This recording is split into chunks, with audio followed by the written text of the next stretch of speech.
Scott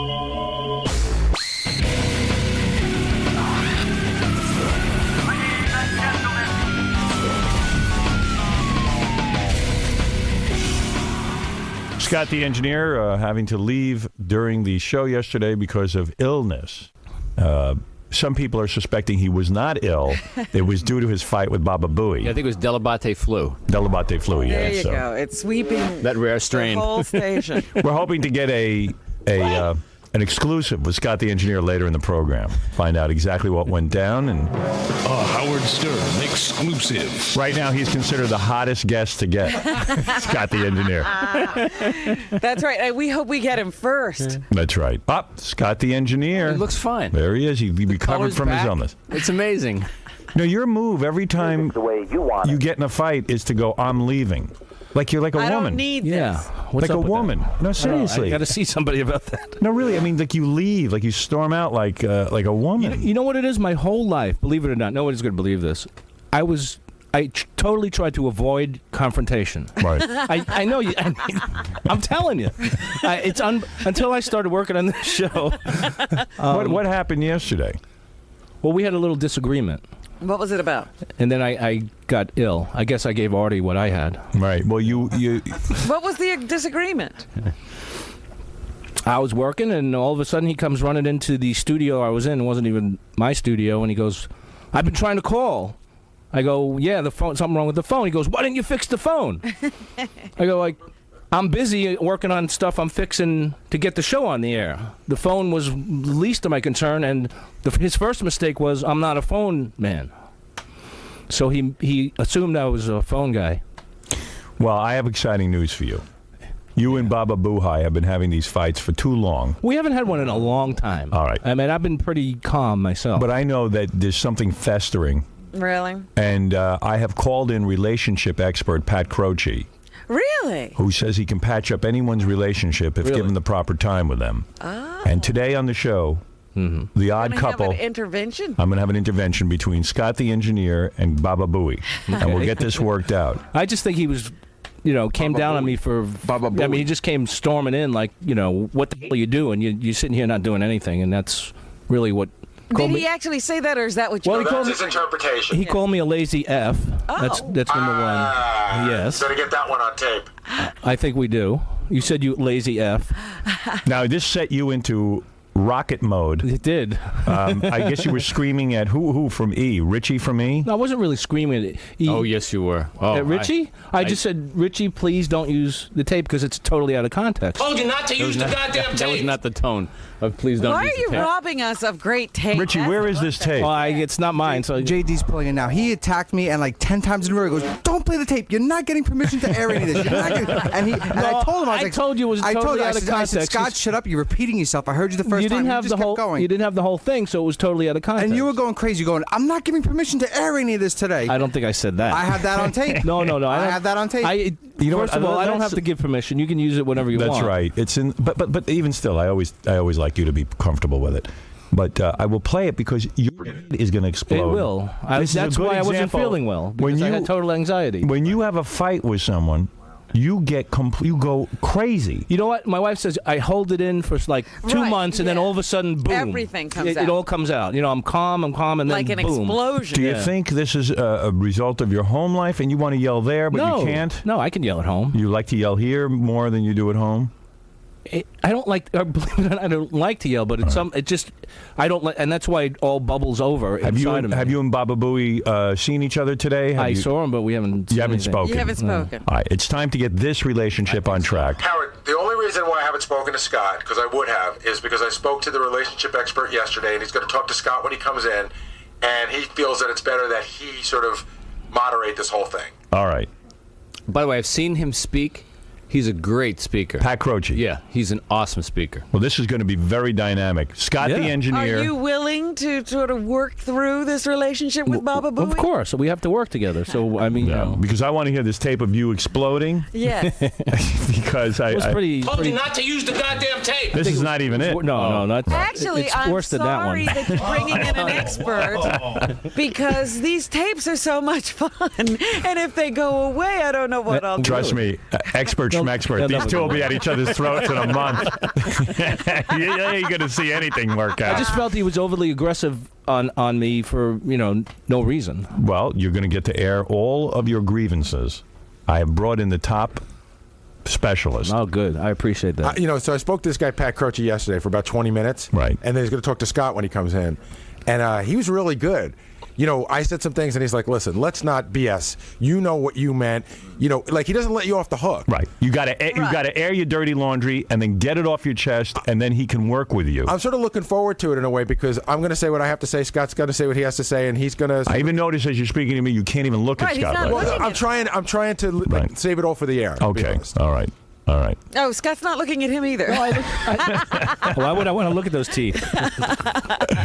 It got very ugly. I know Tom was rattled. He didn't even want to go in and break it up. No, you know what? I wasn't rattled. I just really decided I was going to let that one go. Right. I'm telling you, I've never heard. Was it so loud that you were upstairs literally and could hear the yelling? I was in the edit room. He was behind closed doors. Behind that airlock door. And it was like Scott was standing next to me. I went in there. I found them cowering behind the equipment. Believe me, I wasn't cowering, Scott. All right, here is Sal to say something. Wait, let me finish. So, and then Scott, after they have the argument, I'm sitting there. I'm just, you know what? These two guys, they got to figure it out. Right. All of a sudden, the door flies open. Scott says, "I don't have to take his effing BS," and I'm done with it. And the door closes. You are so gay. I'm gay. You're gay. How does that gay? You just you run out the door. You're going home sick when you're not sick. That's like really, Scarlett O'Hara. No, really, I couldn't continue. He got the vapors and he had to go home. You could continue. Baba Booey continued. You could continue too. I worked myself up. Every Columbus Day, you try to get yourself out of here. Right, because of the parade, I left early. Right, exactly. But please tell me when you were in your car, you calmed down and realized how silly it was for you to be leaving. No, he wanted to get out of here because of the Columbus Day parade. Right. I'm telling you. No. And he used this opportunity. I didn't even. It was a ruse, a smokescreen. Yes, Sal. Right. I think Pat Croce should take a bat and smash it right in Baba Booey's mouth. That's how he could settle this today. Why? Why are you saying I've had it with him. With Baba Booey? He's very irritable. I'm on Scott's side completely with this. Wow. He's demeaning. He's disgusting. I've never been more angry at this. And you've only been here a week. That's it. I'm ready to level him right in the hallway. Can I jump in? Yeah. I walk into the office this morning. Somebody's got to be in charge around here. Right. You're in charge. I walk in the office and he's standing in the office. He walks in and rips a 5-second fart. Oh, dude. So I go, Sal, what are you doing? And he goes, what do you mean? And I go, don't do that in here. Right. He goes, really? And I go, no, really. And he goes, why not? I go, because this is an office where people work. You can't fart in the office. Go in the bathroom, dude. Yeah, but everybody I agree. farts. I just know walked in. everybody does. Dude, how old are you? I'm 35, but Yeah, Gary's dude. playing it off like it's such a big deal. It is a big deal. We're a bunch of men. I don't want to still. There's We're not women a bunch there of too. there. And you know what? I'm a guy. I don't want to smell your stink. I wouldn't do it in here. I do where Gary is. No, come on, Sal. Yeah. Get a grip on yourself. Oh, okay, all right. You're working. Granted, Did you do that at your office at the stock exchange? all the time.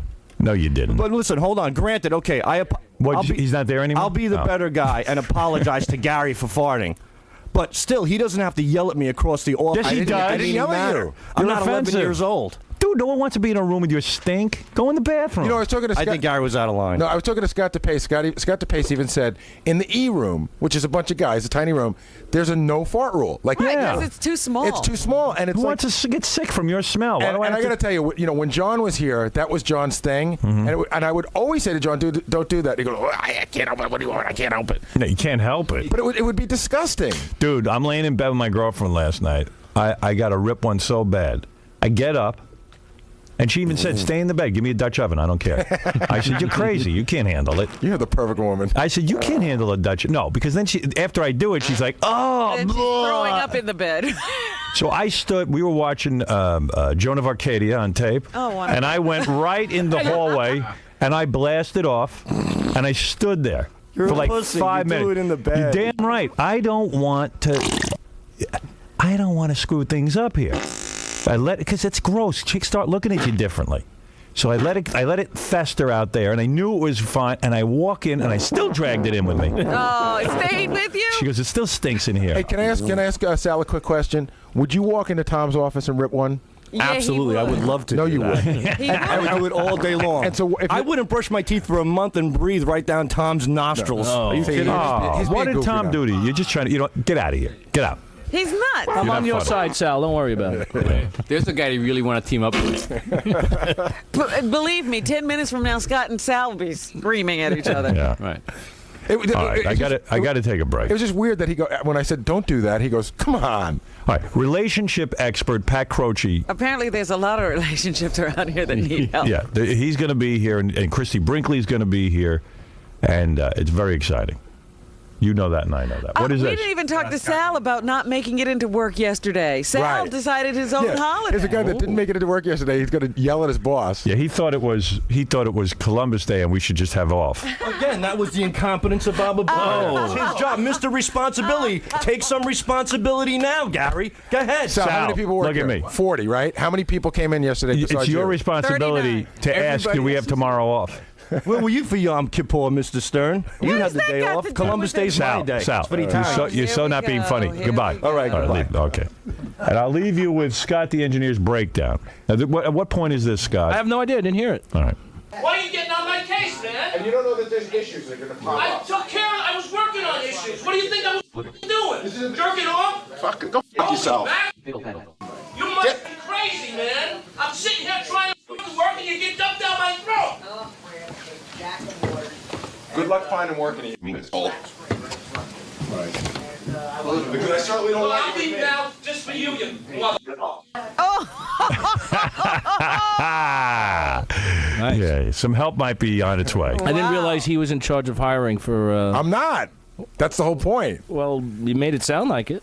No. You know that's a sensitive area for No, Scott. and we're going to talk again. Mr. Croce and I discussed this. He's got a really good point. He painted me into a corner. I admitted stuff, and we're going to talk about All it. right, you pulled out a deadly weapon. Right, Absolutely. that was a dagger that Oh, you should please. not have played. Yes, and we'll talk about all that. I mean, to say, hey, you're going to be looking for work in a year. No, I'm I sure got it. Tom will keep Scott around. Yeah. Oh, we get along so well. Yeah. I got to admit, Scott's been working his ass off lately. He's a good worker. I always Nice work. here. I do anything for the show. It's All the way I right. am. You don't have to sell me. I love you, man. I know that. All right, so that's going to be something to look forward That's to. gonna be All great. right, okay. I'm Pat Croce. I'm the host of the nationally syndicated show Pat Croce Moving In, and I've come to the Howard Stern show because Gary, Baba Booey, has invited me in because there's a conflict in this studio, on this crew, between Scott the engineer and Gary. They're at war, they're at odds, and we got to get these teammates back together. And how are you going to do that today? We're going to do this by interviewing both members separately, Gary and Scott. And then we'll get them together and we'll purge deep down into their souls and make sure we get exactly what's going on with this problem. We'll find out why they're doing what they're doing, and let's see if they really want resolution.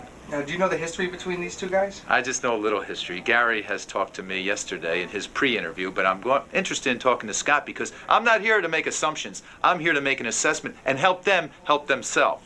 All right, I guess we'll see what's going to happen in a few minutes. Let's go. Bring it on. Pat Croce is going to come in here. Let me set up what's going on. Yesterday, Baba Booey and Scott the engineer got into one of their heated battles. This has been going on for years. Let me play you some tape of what happened.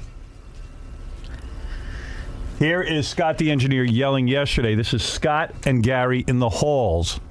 Scott got so pissed he went home early, left he work. couldn't work anymore. Why are you getting on my case, man? And you don't know that there's issues that are going to pop I up. took care of I was working on issues. What do you think I was doing? Jerking off? Fuck yourself. Mackerel. You must be crazy, man. I'm sitting here trying to work and you get dumped down my throat. Good luck finding work in a year. Because I certainly don't Well, want I'll you leave to now just for you, you motherfucker. Scott, that hurt when Gary said good luck finding work in a year, didn't it? Sure. I Yeah. mean, All right, let's go to another argument. This is Scott the engineer after that argument yelling at Richie from E because he didn't want Richie using the tape. Yeah. Don't play it on the air. at me. Don't play it on the air. What? Don't yell at me. They won't. You missed the beginning. and You it's said it totally 5 out of times already. I context. heard you 5 times. All right. This is the 5th time. Don't get on my case because you got He'll to get argue with his Gary. part of it when he comes storming in here. for Don't fucking no reason. yell at Mess up me. my ass, Don't yell at okay? me because you're pissed at him. Don't take it out on other people. And after that, Scott went to Tom and said, I have to leave. Yes. And this has been going on for years. For example, Scott's one of those guys, like, I'll go in there running, and I'll go, I got to get this piece of tape. I got to pull this thing off the phone right now. So Scott's got, we don't have tape anymore. It's all on the computer. Right. The computer needs to be set up to record. Right.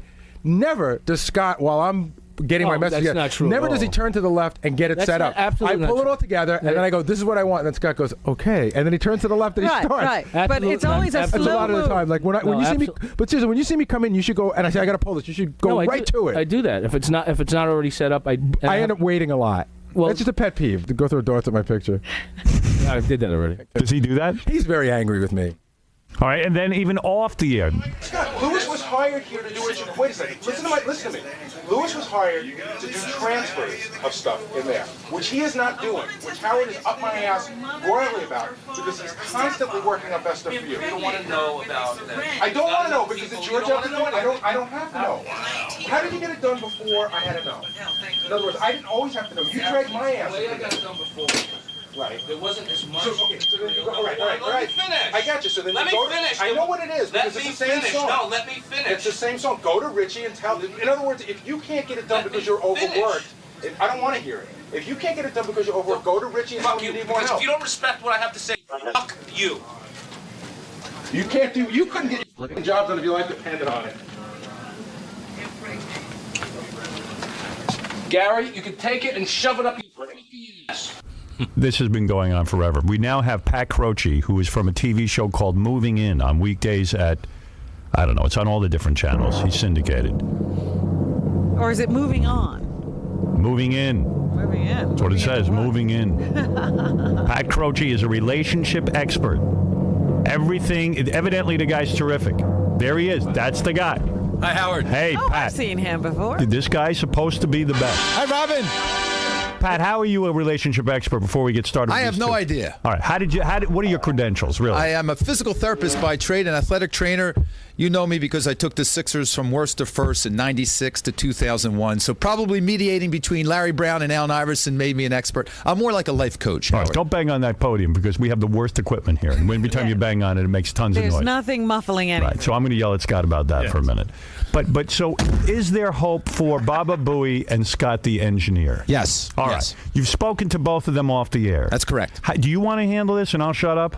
No, both of us. Okay. Both of us, because you're involved here. The show is called Moving In? Pat Croce moving in. Oh, I move Croce into a moving different in. home in a different town every day. Oh, Okay. That's what it is. Are you like a Dr. Phil?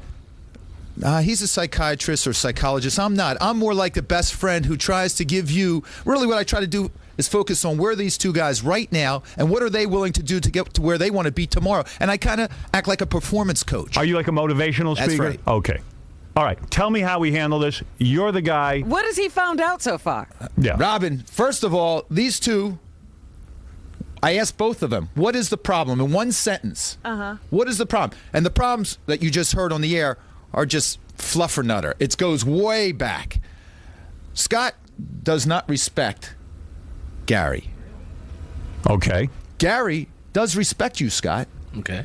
Is that a surprise? Yeah. Why do you not respect Gary? I got to tell you, I'm surprised that Scott doesn't respect me. Why don't you respect Gary? Let's have it all come out That's now. what's got to come out now. If this is to heal, it's got to come out now. Honesty, right? That's it. Scott, why don't you respect Gary? Probably because I feel that I work harder than he does, from my perspective, and Don't bang on your own crappy equipment. Yeah. and it probably goes down to money too, and he gets paid probably a lot more than I get But paid. why should that make? Well, it, I mean, why don't you? Why I'm don't resentful. You, but why don't you resent Fred or Artie or Howard or Robin? Why don't you Because resent? I can't see your talent outward. I can see their talent. They're on the air all See the time. that hurts. Well, I'm just. Now, how does that feel, Gary? Tell him how that feels. It hurts because I don't think that you're so talented. I think that you're very good at what you do. I think you do it very badly in the sense that the end result is good.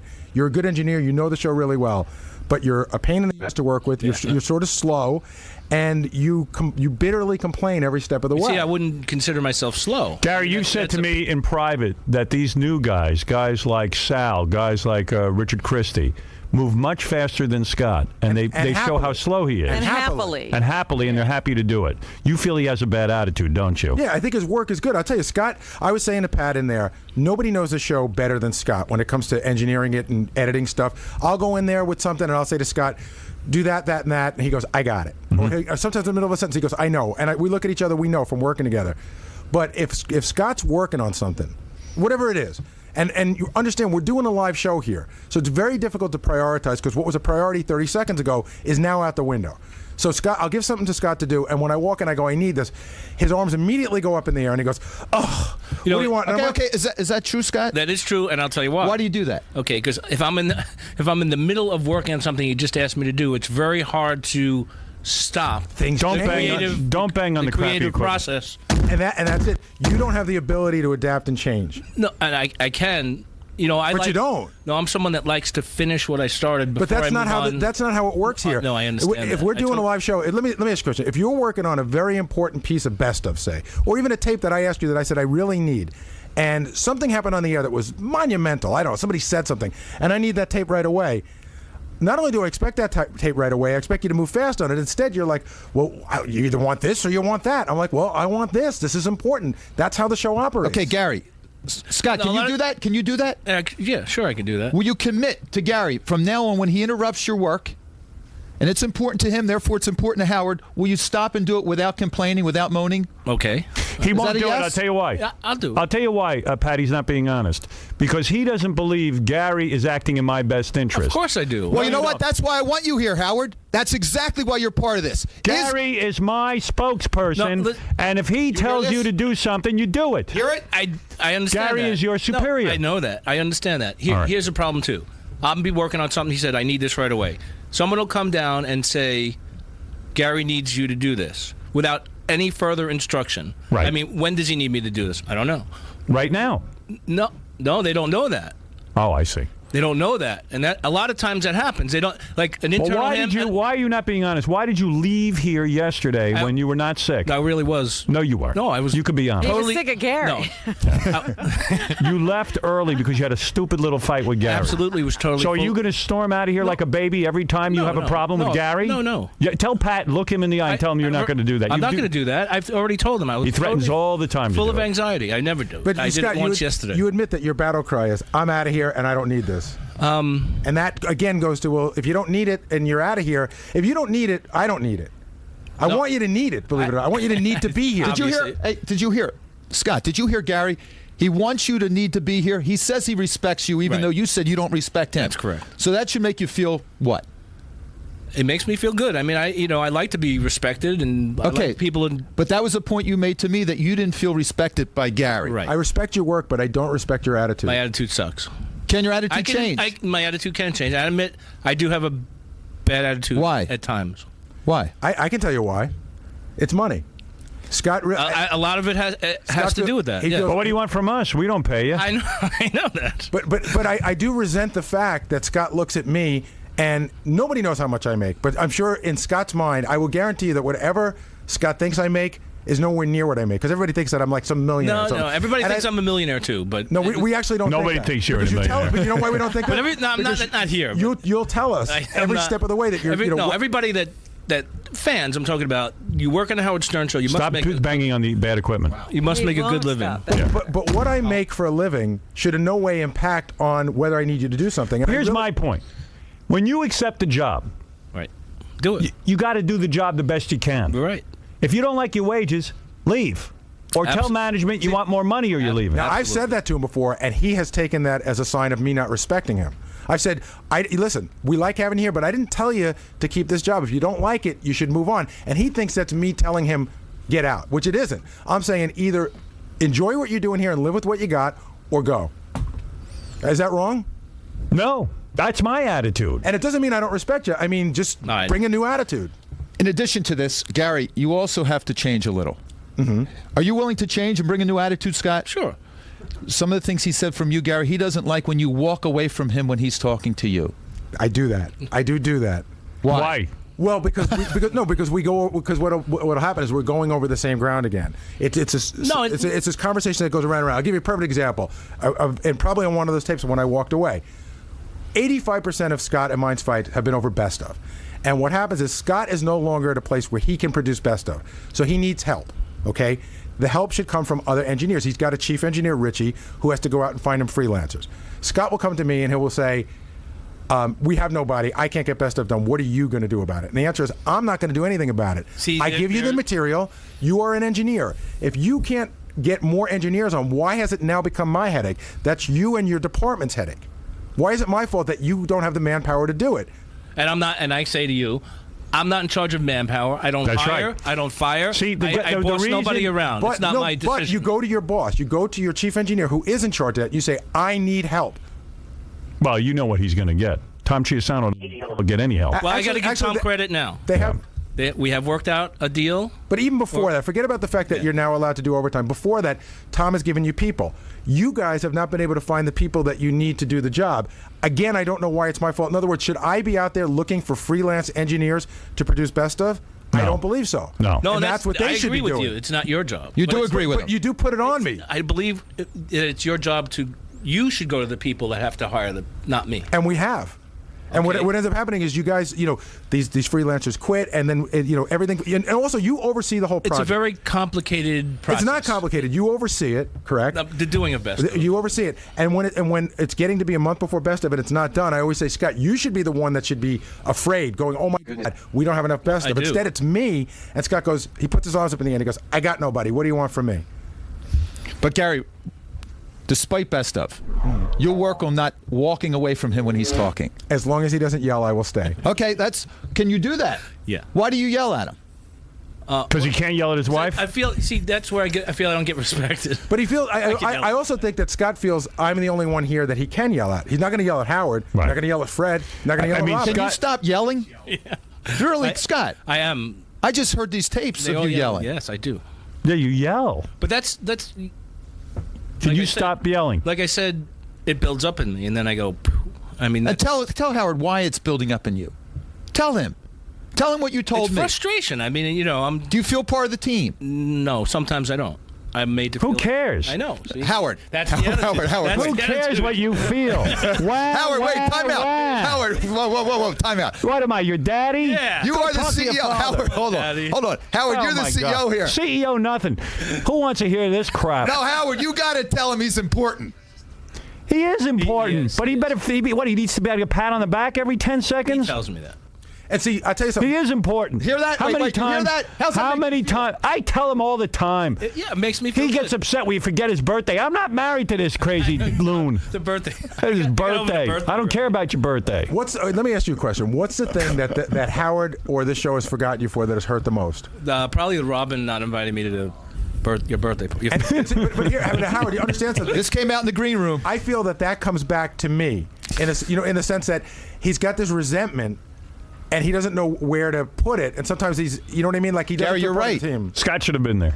Where's Robin? Robin left now. She can't take it. She's either dude. I was just going to say, why didn't she invite Scott to the birthday party? How could she leave in the middle of the? Well, her excuse was she had to cut the line somewhere.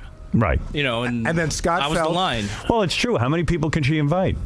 But Scott could name 6 people that were there. Obviously, I named Benji as one of them because he was invited, and he's only been here a few years, and I've been here 19 years. Why was he invited? Why was I the line and him not? Well, you'd have to ask her that, but she left. We already went through that on the air. It was just like, no, but the point is that it does come back in this festering resentment. It builds up, right? And it built up until yesterday where you said something that you do regret, right? I said something, probably one of the most horrible things I've ever said to a person. I was, I apologize. What did you say? I said to Scott, good luck finding work in a year, meaning when we leave here, good luck finding work. Now, I said to you, Pat, I'm not the guy that hires and fires people here. I don't even have my own job. But it felt good to hit him with that hammer. It did. It did. I mean, he pushed me to the brink, and I pulled out the heavy artillery. I want to ask you why did I push you when you initiated the abuse on me? Well, because you immediately started. Why was that? Answer the question. Scott never appears to have anything to do with anything. The arms go up like this. I don't know. And then it's immediately followed by him explaining to you how hard he's working at that moment. Pat, I suggest to you that this can't be solved because Scott will always have a deflated sense of ego because none of us think about him enough. He's an endless pit of need. And something worse happened today, Howard. What happened? I knew that Scott and I didn't get along, and I thought it was because I felt, he felt I didn't respect him, vice versa. But I found out for the first time that Scott really doesn't think I'm talented enough to be doing what I'm doing. Is that true? Now, is that true? He doesn't respect me. He doesn't think that I deserve to be be honest, respected Scott. the way I am by everyone else. That hurts. Be honest. And will not be Now's the forgotten. time to say it. Say it, baby. You hear that? He's hurt. Be honest. I'm Say it, Scott. No. I didn't think you're talented. You just said earlier you don't think. I said, why don't you say it to any of these other guys? And you go, because you don't think I work as hard as you, and you don't think I'm as good as you. No, you work hard. I'm not debating that. You don't more think jealousy? he does? Are you jealous of him, or do you really think he's incompetent? I'm not jealous. I can see some. You're not jealous? Incompetence. What? Incompetence? You're not jealous of Gary? Of his relationship with Howard? Of being in the in crowd? Am I jealous? No. Of his work? Of his pay? I don't think I'm jealous of. Yes or no? In crowd. I mean, no. I'm not jealous. If you see it as jealous, I don't feel it as jealous. What do you see it as? Resentment. I don't. But why? Yeah, why? Why resent? You why, can't have what he has. He's him. Why do you resent me and say, and I'm not picking on him, but why don't you resent Benji? Benji's got a great job. Benji's in the in crowd. Benji works hard. Why don't you resent him? And why me?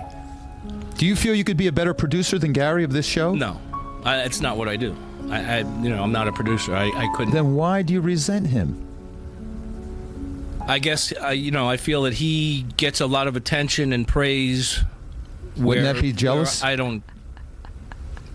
What is she doing over there? Let him answer. Where I feel I work equally as hard and don't get as much. So you're jealous of him? If that's what you call jealousy, I guess. What do you call jealousy? I suppose I am. What do you call jealousy? Being, I guess him having something that I don't. Right. You just described a bunch of things you want that he has. Aren't you angry that he gets personal appearances and you don't? Yeah, come on. Be honest. Yes. Aren't you angry that But I shouldn't. Wait, aren't you angry that I did the Trim Spa campaign and made money? I know you were very upset about that. Yeah, I would have liked it got back to part me. of that. But part of it. But nobody asked you to do it. But right. I'm on the air more than you. Right. I'm not more important than you, I don't think. But I'm more visible than you, and that's You know what he just said? You're more important. He's Gary. And they felt that I was a more visible person to do the Trim Spa thing. That's fine. They made this decision. But still, I hear in your voice. Pat, what can Scott do with this jealousy that he has of Gary? He's focused on Gary. Right now, he has to purge himself of it. He has to admit now in front of you he's doing it. He's admitting for the first time that he's jealous of Gary. He can't even come to terms with it. See, this is it right now. Okay. And there's nothing to be jealous of. If you're the best engineer, I know. And he's the best producer, that's apples and oranges. Right, then we should be the two best people in the business. This is the all-star team. Absolutely. It's the best radio show in the world, right? Oh, yeah. You're the engineer for the show. That's right. You should look in the mirror and shake your head up and down instead of being bitching and moaning and being in a bad attitude. Okay.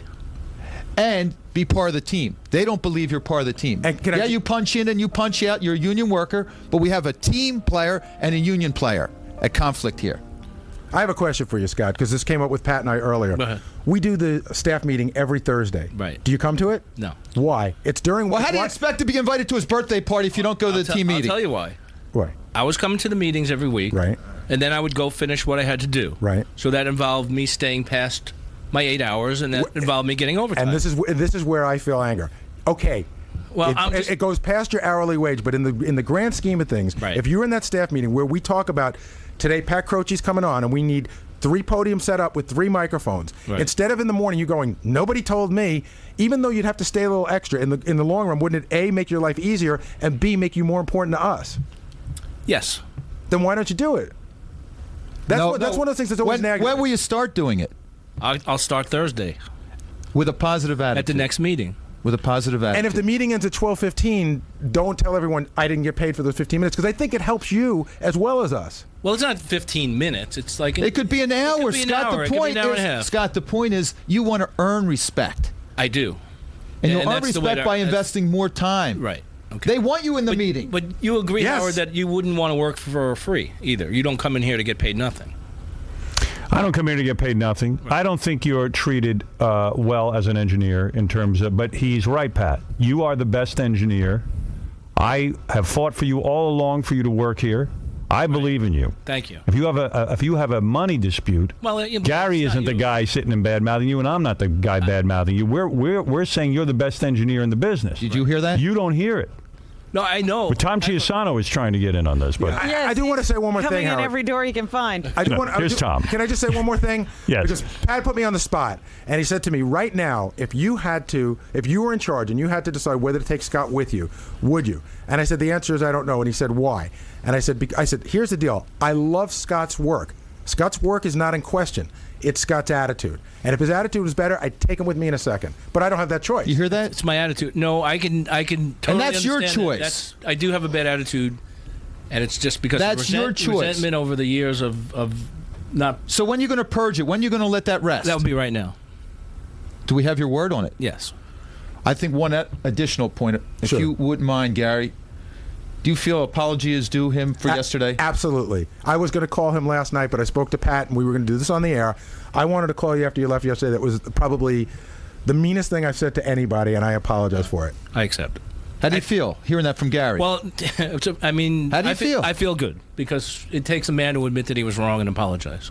Absolutely. I knew. I thank you. The second I said it, I might as well just stuck a knife in your heart. And anybody I told that I said it just went, oh my God. I thought that was pretty low. I Tom, asked do you want to Gary- add something to this? If Gary and Scott thought it was important for Scott to attend the Thursday meeting and then stay overtime and complete his day's work, Well, that's Tom. somebody's just got to come to me and say, "Hey, this is important. He should be here." Not true, Tom, and I'll tell you why. Because you know that for a long time there was that was then. That That got lifted a month ago. No, it was more than that. The no overtime edict for Scott. Right, which was a creation that, or Scott's creation, because he said some things that were said on the air that got the CEO of the company to say, And that's "You more don't re- like it here."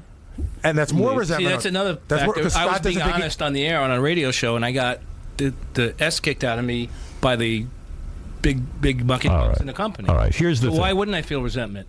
You know, you open your mouth and you be honest, and then all of a sudden, bam. But there were plenty of times after that. I'm sorry, but I got to say there were plenty of times after that, as time went on, when it was important for Scott to stay and do overtime, where I would approve overtime. All right, there it is. This is. I guess it's resolved, Pat. I think it's resolved. You're getting overtime. You're going to develop a better attitude. yes, much you feel better. part of the team. Yes. Gary, Bubba Booey's not going to ignore you, turn around, but you also have to respect his position and what he does. Okay. Hey, Howard. What is it, Benji? It's just not coming out. Scott is treated like dirt around here by interns on up. Well, I'm not saying, but it works both ways. I got to tell you, because Scott will treat interns like dirt. Never. I never treat interns like dirt. I have Don't make me interns. start the parade. Who did I treat like dirt as an intern? A lot of the interns say that you will yell at them, and you should. Is that true? Do you yell at interns? I have on occasion yelled at interns. Is that a yes? Yes. I don't like to, because they're here to help and work. Hey, Pat, this is some case, huh? Yeah, you know what? This is going to blow your mind, pal. It's like it's all my fault. Do me a favor. What's it cost to have you here full time? Talk to Tom about that. Where's our Sony camera? Yeah. Can I say one thing in closing? Yes. Scott's not obligated to stay at this job. I'm looking at a guy who feels like he's not respected, that's treated I like can dirt, believe that's true. who continues to stay. And there's a part of me that says, well, either stand up for yourself and go somewhere else, or Right. sort of take what you have here and say, these are the cards I've been dealt, and this is how I'm going to play it. Makes sense, Scott. Do you agree? Yeah, I mean, I can leave anytime I want, I suppose. I mean, if I don't like it, then... Or you can choose a better attitude and attack this job. Right. You know what? Let me say this about Scott, because nobody's coming to poor Scott's defense. Right. I Scott feel like loves this job. But it's hard Why? to tell. I'm trying to figure out now why I love this job. job. I wouldn't And know I that. don't think you don't recognize I that. don't, because he never lets me know He's that. not recognized for loving. I see it. He loves this job. I would never know that. I wouldn't. All you do is complain, and You're I right. think, I do. how would I know you love this job? Scott, is Robin right? Do you love this job? Absolutely love it. Otherwise, I wouldn't be here. I mean, even... I bet you didn't Why you even know laughing? I knew that, Why are you Scott. laughing? Where are you going to go? Yeah, really, where am I going to go? Yeah, let's be honest. No one else wants but me. even Right. so, he absolutely loves being associated with this show. He loves working on this show. He Some takes resolution. great pride. Robin, we have to just add a little resolution here. Scott, when Gary asks for something, Right. one Do of it. those urgent... Pat has made me realize something. I got to say the guy's good. In order to be respected and remembered and considered, you've got to make yourself invaluable. Okay. And your work is top notch. Thank you. I've gone to Tom many times, Believe me, Tom's no fan of yours, I don't think. And I'm going to tell you something. I haven't noticed it. No. If you left tomorrow, I don't even think Tom would notice. He would love me to leave tomorrow. But I would notice. I tell him what a great job you do. Thank you. I tell him all the time what a great job you do. Thank you. I said, Scott is invaluable. Don't make me cry. No, I'm telling you. Scott, do you? And I've told Just you this. listen and enjoy this. This is what you're craving. I've told you this before. Yes. I've sat you down and said, Scott, you're really important to me and the show. Be part of the meetings. Okay. Be part of the intern program here. Be part of everything. Make friends with everyone. Be enthusiastic. If you are, if it's true what Robin says, that you love the job, then let everyone know you love the job. Embrace it. Be proud to be a Howard Scott. Stern show guy. A young lover of And boys. you will become even more valuable, even, dare I say, to Tom. Tom's like, oh, this guy's so upbeat. He keeps things going. Yeah. It's really hard. We can't lose him. It's If hard. Howard ever leaves, I got to have this guy. That is. Now, Robin, why didn't you invite Scott? I'll tell you why. You don't even have to answer. She didn't invite you to the party because who thinks of you? You're never around. That's not it. That's not it at all. Everybody was thought of, but I had a set number of people I could invite, and I had to cut in various places. So lots of people I would have loved to have been there couldn't be there. And by the way, yes, Scott does fight with interns. Here's a tape of Scott fighting with the interns. Oh, dear. I didn't deny that I didn't fight. That's right. Just so everyone knows we're not making stuff up. You've got to get a better attitude. deny that. Absolutely. Go do your little thing. Okay, fine. You're a intern, that's right, pal. Yeah, really. And you're a 50-year-old and you're acting like you're in 6th grade. Okay? Look, recess is over. What is your problem? What is your problem? What is your problem? Do you understand what's going on here? You have no clue what's going on here. So before you open your mouth, why don't you find I out have some no clue facts, because okay? you're not telling me, Why don't dude. you find out some facts before you open your mouth? What okay? are the facts that you're talking about? Huh? Well, there you go. I could play the whole thing. This will change, right? Well, if somebody disrespects me and steps all over me and hits me over the head with a baseball bat, what do you expect me to do? You tell hold me. on. Can I answer that? Yeah, yeah, Can I yeah. say- Do I do it the wrong way? Is No, that what can I I do? say something? I do get angry with you, and I do, even this morning with Sal, I might have jumped on a little bit about the farting thing, although that was inappropriate. But I take a lot of crap around here, and I swallow a lot of crap, and there's lots of times where I love to say to people above and below me, go after yourself, and I don't. Takes two people to fight, Scott. One's got to have a good attitude. One's got, if there's a bad attitude, then somebody's got to have a good attitude, or you wind up with an argument. And people with bad attitudes don't get good things more often than not. I know that, but I just don't like being taken advantage of. That gets me really, worked up. Well, but taken advantage of by an No, intern? Well, if somebody comes and just starts, ragging on me or cursing That's me not out, taking advantage I don't know of what you. started that argument. I don't even remember it. You know what? We had 2 semesters ago, an intern came in here on his second day and started really making fun of me. I was pissed at that intern the entire semester, but I didn't let him know it. He left. I shook his hand. I thought we gave that guy a great opportunity, and he immediately turned on me for no good reason. Well, he'll never have a job with you either. But fine. But it's, you know what I mean? Like, I'm done. I'm not going to sit there and hammer an intern. I know how I feel. I am confident enough in what I do to not care what he thinks, meaning the intern. Right. That's a good point, Scott. Pat, he told you, Howard Stern told you that you're the best engineer on the planet. So Yeah. no one, unless you give them permission, can make you feel lousy now. No one. No intern, Baba Booey, no one. Your problem is you don't believe that I'm telling you the truth. Do you believe him? No, I do. I believe you. No, you don't. Yes, I do. You don't believe. You think that you're here just because, well, no one else is here. No, you're here because I wanted you here. And you know, I know that. But I think one of Scott's biggest problems is he's just not being heard.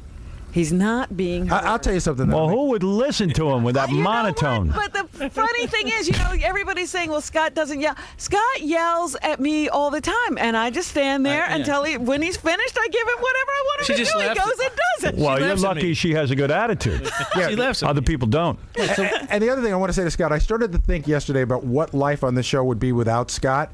And I started to think that... How good would it be? No, he knows... I'm not talking about the attitude. I'm talking about the quality of the work. He knows the show better than anyone else.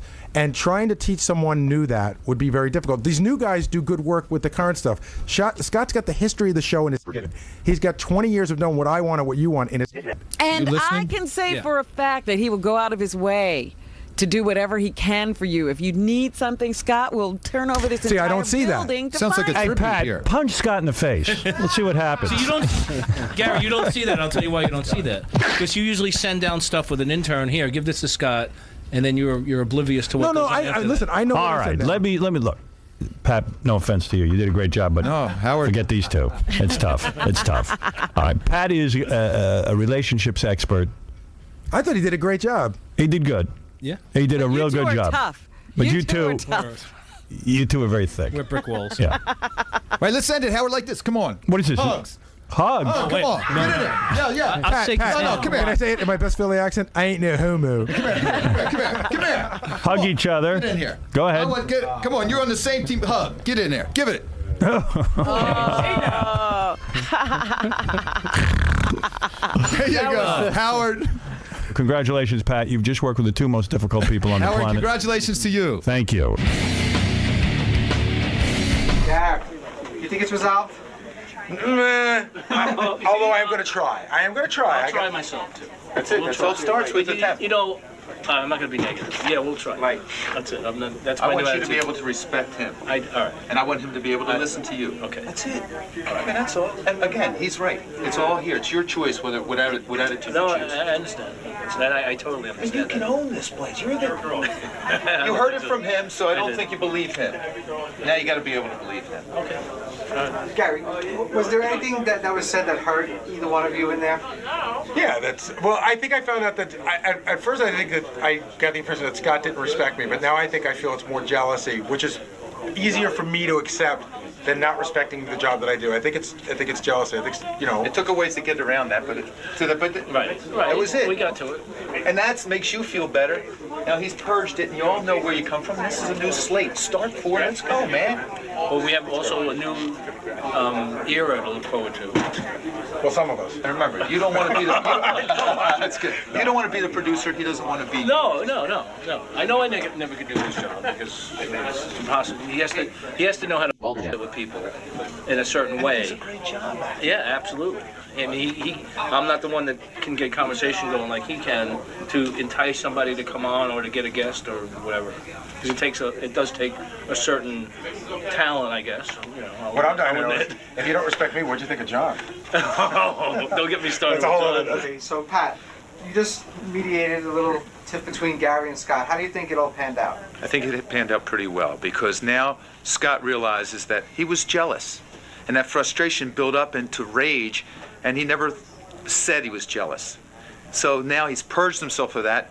He's going to try to start creating a new attitude. It's his choice. He knows that. He heard Howard Eskin say he's the best engineer on the planet. So there, his ego's been boosted. So regardless of interns, Gary, anyone else, it can't pull him down unless he gives them permission to pull him down. That's what I was talking to him about. Gary, on the other hand, has now earned the respect from Scott because he's apologized. He's admitted that he's done wrong in the past, that he's jumped on his case. But they have to realize that communication is the key to this relationship in the future, because if Gary asks for something, that means Howard's asking for something, and Scott's got to jump on it, and if he can't do it, he's got to tell him why. All right, you had a good time, Pat? Had a great time. It was All right, fun. thanks for coming down. My pleasure.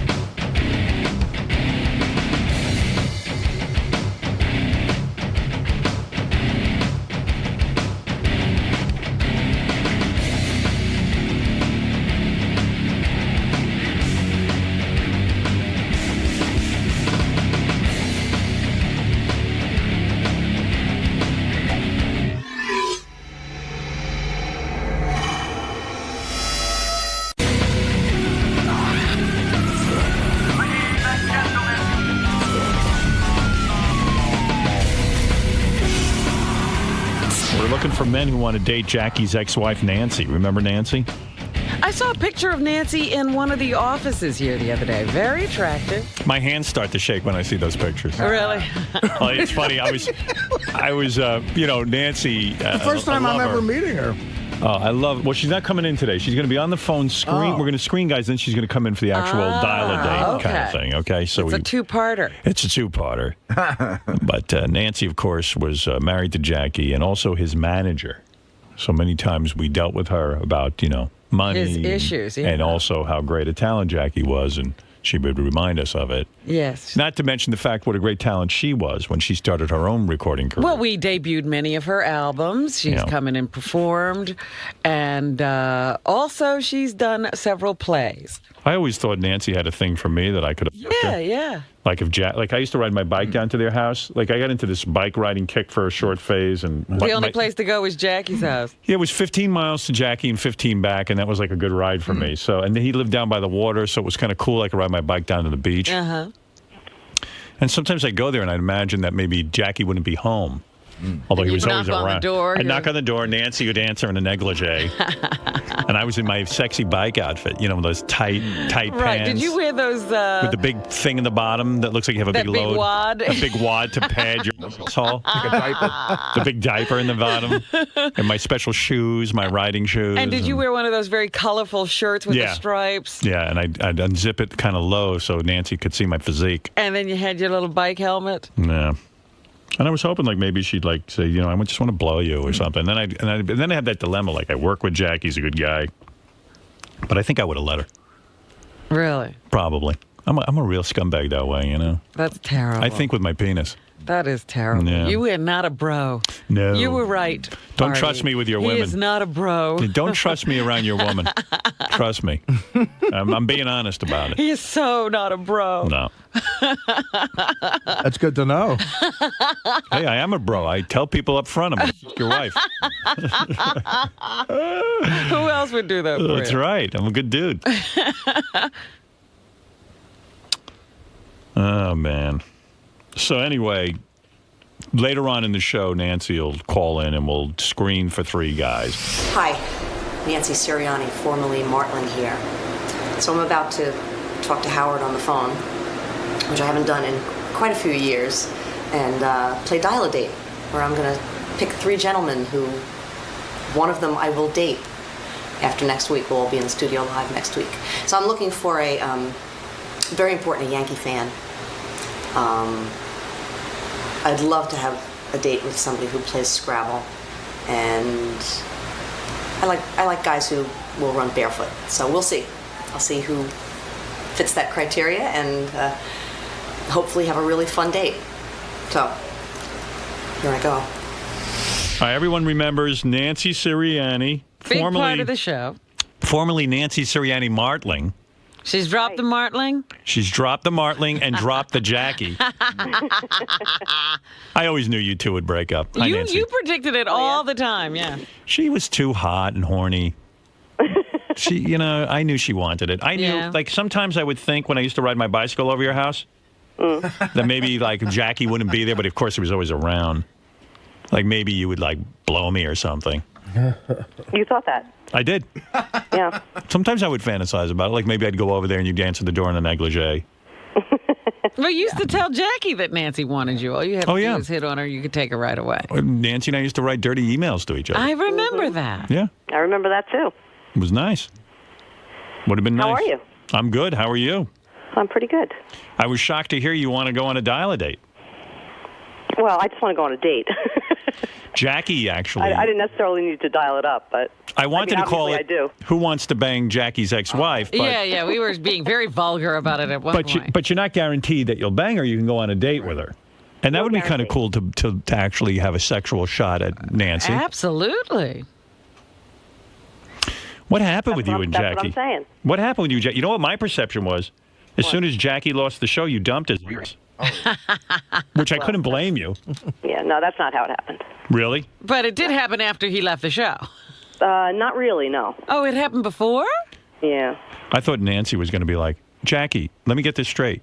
You just quit the show. And you're going to support us how? Yeah, really. I think I hear my train. Yeah. I think the train just pulled out and I'm on it. Time for me to go. But Jackie had quit drinking. He did what you wanted. Too late. Really? It's always too late. Too much he hurt. quit drinking right at that same time. And And you he's were been out of without there. a drink ever since. I told Jackie once that I thought you were banging some of the guys in your band. Yeah. Was I right or wrong? Tell the truth. You were wrong. Oh, bullshit. Never? No one in Big Orange Marble? All of them. All of them. See, I know it. How you looking these days? Are you still hot, or did you hit the wall? So, yeah. I look the same. You do? Yeah. Still have the good body? Yep. Really? Still the same. I'm still wearing my clothes from high school. Wow. Yeah, she was a little thing. You know what else I hear that's weird between her and Jackie? Like sometimes, like after they got divorced, they started dating one another. They'd go out on dates. I heard that too. Did you guys date? Well, I see him. No, Yeah. but right after your divorce, were you two like seeing each other for a while? I don't think so. No, I had heard you were dating him. No, we're very, very good friends. See, I don't even buy that they're really good friends. Like that's Why? because, like, even on your website, you link to everybody's webpage but Jackie's. You know what? My website is new, and I just forgot. Right. That's Exactly. a fun, interesting I'm gonna do that. dropout. I'll do that this afternoon. Like that's the ultimate. That's a big omission. In Jackie Nancy world, that's the ultimate smack in the head when you don't link to their website. I swear I did not do that on purpose. I don't. There's not even a section that says links, though. You know. Because Jackie used to go, why don't you put Nancy's website on link to howardstern.com? It would do us a big favor. And be like, okay, but... I didn't ask for that. No, I know. Oh. Jackie wanted you to be famous in the worst way. One of the weird things was, like, Jackie and Nancy were sort of in Loserville. Uh-huh. You know what I mean? Jackie was They playing had a lifestyle. Jackie was playing bachelor parties and all that stuff. And Nancy was, an up-and-coming musician and everything. And But like a folk artist. yeah, and then Jackie took off on our show. And Jackie, Nancy was like, when is my time going to come now? I'm still waiting. I know. It's time to concentrate on my career. And thus my appearance today. So she's here today, and you're still trying to make it musically, right? I'm doing actually pretty well. I'm doing fine. I saw you open up for Taylor Hicks, Yeah, a couple of weeks ago. American Idol guy. Good. Yeah, that was very exciting. So, you and Jackie, are you divorced or you're not divorced? Oh, no comment. You mean it's not official? It's like you're just separated? Yeah, I don't want to get into the legality of it. Well, we want to know who we're dating here. I mean, are we dating the a married guy woman? could get serious about you. No, I totally am. I'm a totally single woman. You're separate. You're legally separated? Yes. Oh. You never actually went ahead and got the divorce. No. Oh. But you split everything. He told me he gave you like 50 of those houses, those shitty houses And had. he got one. He gave them to me.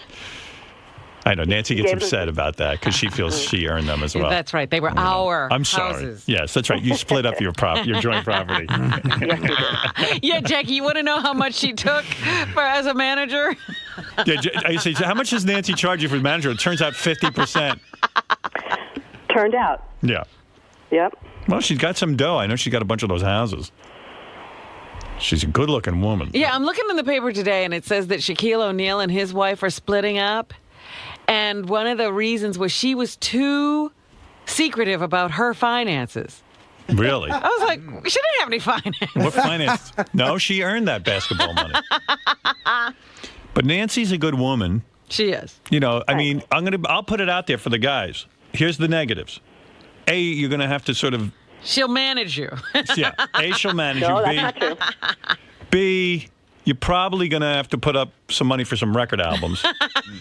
That's not true. Well, Jackie built you that. You guys built that recording Studios and all that, studio and yeah. all that. Mm-hmm. So I have, and I'm set up to do that work now. So she still has the studio. You're set. So Jackie's still paying for that. No, he's not. And also, the other bad thing is Jackie may be in your life a little bit because That's true. Yeah. Do you guys are social with each other? We date sometimes. Hey, Howard. Yeah. Have those guys ever double dated yet? Oh, that's weird. Yes. It's a weird scene. Yeah, it is a weird scene. But they're hippies. Right. Yeah, you know what? If you're in my life, you have to accept Jackie Martling. Right. I don't know that I could be in your Well, life. I don't know. Yeah, some people might not be able to get I was over hoping, that one. Howard. I can't accept Jackie. Anyway, so Nancy, I was shocked that you were willing to come on the dating game, and I was even more shocked when Jackie called me and asked me if I would be open to it. I said, "You don't mind guys trying to bang your ex-wife?" He goes, "No, I don't care." Well, I'm shocked as well. Yeah, but I'd be up for playing the game, and I'll put some guys through. Okay. Lilith? What are you Now, looking I have a for? question. So I'm gonna talk to these guys, but I don't know what they look like. No, you don't learn that until we come in the studio. This would be a screening process right now. We're, at least hear that the guy sounds somewhat interesting. All right, but and then next week there'll be 3 guys, but I just have to hope that one of them. Right, that you're attracted to it. Because the game is you're attracted to their personality, so... Now you have to and that is true, and that is the most important thing. Right. So you want to screen a few guys right now and tell me which 3 can play? Okay. All right. Now I prepared questions. Is that the right way to go? Yeah, you could ask them a few questions. We'll just see if you get a general vibe. If you feel like letting them play, then we'll really grill them when you come in here. Oh, okay. What are you wearing right now, by the way? T-shirt and a pair of jeans. No bra, right? I have a bra on. Oh. Usually she doesn't wear a bra. Really? Yeah, I've got that memorized. Well, for television, I wear a bra. When I used to come by on my bike, in my bike shorts and that sexy bike pants I used to wear, did you ever think about doing me? Or was I completely out of line there? I have a vivid imagination. Yeah, see, I told you. I have an active imagination. Did you ever fantasize about Howard? It's possible. See, I told you. I wasn't making that up. Why didn't you? If all you had to do was put your hand on my balls, I would have been right there. I don't care about Jackie. I would have banged you. It's not an exclusive group, so. I would have done you. I know. I would have. I didn't know you were so miserable. Tell me all the time. I didn't know you were so miserable in your marriage. I could have made you happy. So when's the last time you and Jackie had sex? Was it during your marriage, or did you try makeup sex even after you split? Oh, God, it was so long ago. I don't know. We probably went back and forth for a while. You banged any guys since, Jackie? I would imagine so. Yeah, I was going out with one guy for a while. Yeah. Oh, yeah? So when's the last time you ever got it? A long time ago? No. Really? I tell you, Jackie might still have a job with me if you had done me. You could never have fired her. I might have put up with some more. I would have felt really guilty getting rid of him. Why do I have a raise? What's this raise? Jackie, there's something extra in your envelope this week. Why? Hey, I got a Mercedes in the driveway. What's that for? Because my brains out, okay? Oh, keep going. I always figured Nancy would be great in bed, like wild. Like open up I think she's a wild child. We'll yes. open it all up for a man. Probably does it all. All avenues are open for some wild times. That's my imagination speaking, Nancy. I have no information about what you're actually like in bed. It could be. Do you open up? It could be. Really? Yeah. Yeah. Hey, can I ask, or is it rude to ask how old you are now? That's rude to ask. It is. Okay. All right. Yeah. Fair enough. All right, let's go to some guys here and see if anybody wants to potentially bang Jackie's ex-wife. I'm sure they're lining up. The phones must be jammed. I don't hear the phones ringing. No, they're ringing. Do you think you made the biggest mistake of your life leaving Jackie now that he has Jackie's Joke Hunt, his own show here on Sirius? No, I think we went down a good path, me and Jackie. Yeah, the right path. You were fed up with him. So was I. It seems like everybody got fed up at the same time. Yeah, we should have talked. You were fed up. I was fed up. Yeah. It did all happen right around the same time. And real quick, would you ever date Kenneth Keith Kallenbach? Did you see the email he sent me? Yeah. No. What did he say? We'd be good together, me and him. Oh, geez. So that's a no, right? I think it's a no. Okay. All right, first guy up, Irish John. You want to date Nancy? Absolutely, Howard. All right, John, real quick, give us some qualifications because we can't get into like 900 things here. Nancy's got to make sort of a snap decision. Why should she date you? I have a great career in the construction field. I sell and rent construction equipment. My equipment's currently at the World Trade Center. We have equipment now at the Deutsche Bank. How much are you worth, would you say? I'd say about $300,000 overall. That's not bad. That's good money. No, and I mean, my earning potential is there, too. I just started with a new company, New York Equipment Sales. It's an up-and-coming company, and I'm really climbing the ladder. And you drink? Every once in a while, maybe once a week or twice a month, I'd say. That's a big thing with Nancy. Nancy, you're not completely opposed to drinking. No, you need to drink. Okay. Oh, all right, good. It's more like if I go to a Yankee game or I'm going to see Genesis soon. You ever been married? No, a couple of beers there. No, never been married. Been engaged. How old are you? I'm 38. I could Do you vouch have for an John. age range, You know him? Nancy? I know Irish John. I could vouch for him. He's a really good guy, actually. He's Good-looking guy? What's his name? Not bad. Irish John. We call him Irish John, but he, here's the key. How big's your cock, John? I'd say average, a little better than average. All right. he's a very, professional, responsible guy. And now, John, is that 300? That's a character reference, Nancy, from a heroin years. Is that 300 grand net, John? That includes property I own, vehicles, everything. If you were to That's roll it your all up. worth. Okay. What are you looking at in cash? Probably $4. These are No, not my questions. more than that. I'd rather not get into that, but Nancy, I'm helping you out. You know that's important. Yeah, to a we'll chick. ask for you, Nance. There, come on. I mean, Yeah. it's- Okay. You know Yeah, it's close to important. triple figures. Now, what would Nancy need to know? How big is... How big is his penis? That's all she needs to know. 7 inches. Well, you're a Yankee fan. Absolutely. Yeah, that's important to Nancy. That she's way into the Yankees. Oh, is she Artie. really? Hey, Artie. Maybe you want to date her, Artie. I think you should bang Nancy. Well, first of all, She likes a funny guy. how to go from dating to banging? I mean, that's Well, disrespectful. Well, you're cutting in on John's thing here. Nancy, don't hold out with the banging thing. I mean, if a guy's halfway decent, give him some. Nancy's not a holder outer. All right, good. No, I mean, I'm not. I've got to be totally decent. I also have great Yankee seats. I sit field all the time. Actually, better than Artie's tickets. Yeah, he Irish John, sits. you should have told me that. He gets great seats. You have season tickets. Yes. A friend of mine owns a restaurant in the Bronx, and he gets me taken care of. He does all the catering for the Yankees up in J. Pine Restaurant.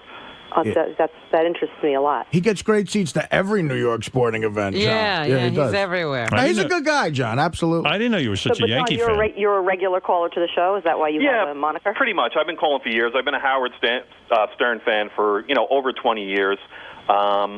Basically, Angry Black gave me my name. Angry Black gave you your name. Yeah, he named himself and then he named Irish John. And what do you look like, John?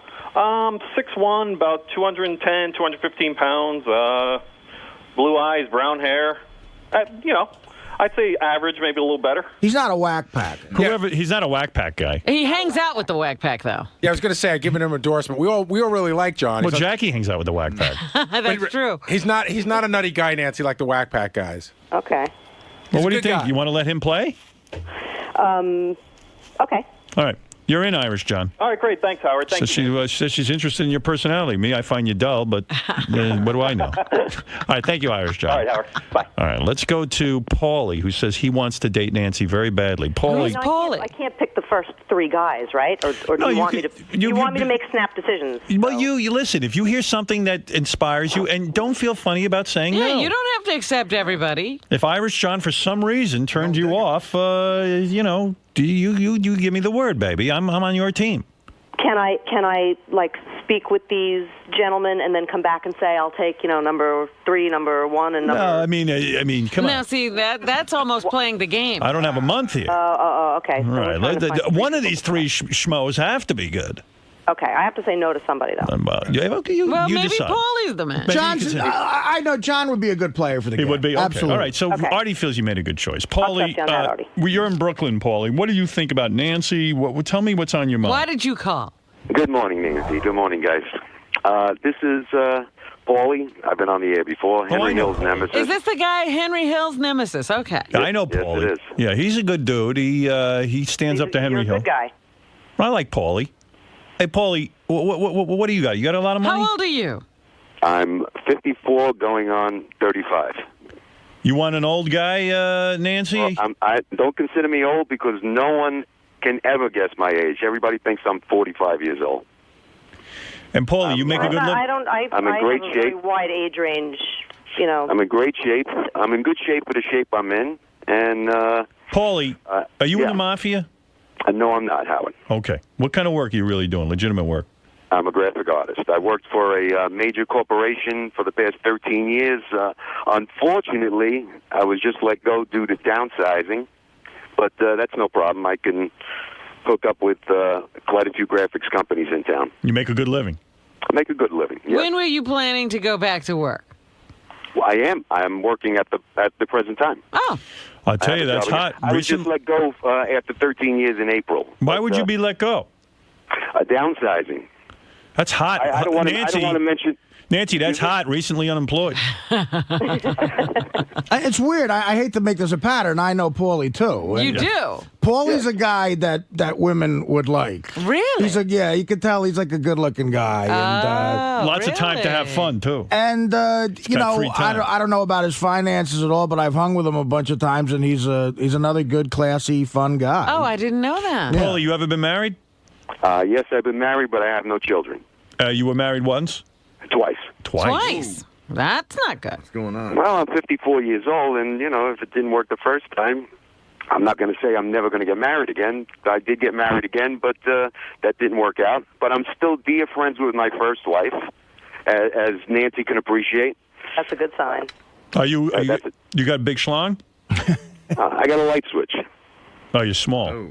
No. I just use your vernacular. I see. You're an okay size. As long as you can turn it on, Because Nancy likes it thick more than long, I think, if I remember properly. Girth's better than length. Now, Paul, are you uncomfortable with the net worth question? The net worth question? Yeah, what is your net worth? Uh-oh. That doesn't sound good. Guy's been But divorced. does it really make a difference? Yes. Not to me. To me, it does. Let me put it this way, Nancy. If we go out together, we'll go to a nice place. I'll cook you a nice dinner. We can go to a nice restaurant. We can catch a movie. We can go here, go there. You could afford that. Put it that way. We'd have a great time. If Who's we went out. picking up the tab? Right now, I live out of state, but I'm moving back to New York. Oh. Where do you live? I live in Cleveland, Ohio. Oh. Well, when are you going to Originally from Brooklyn, New York. But where are you going to... I've been out here. My job moved me out here, and as I said, I don't want to mention the big corporation that I worked for, but let me put it this way. Everybody drink Pepsi Cola now. I see. So what kind of car you drive? I'm sorry, I can't do that. Well, I don't drink soda, so... I'm just what do you drive? I used to work. I drive a Honda Pilot. And when are you moving back? Because you don't want to date a guy from Cleveland. Well, I'm going to be moving back very soon, but what difference does that make? I could be in New York. I could be in New York later on this afternoon if that was the case. I actually would like to date a guy from Cleveland. Oh, you would? There you go. So you can Paulie play? Relationships don't work pretty good. Yeah. Can Paulie play, Nance?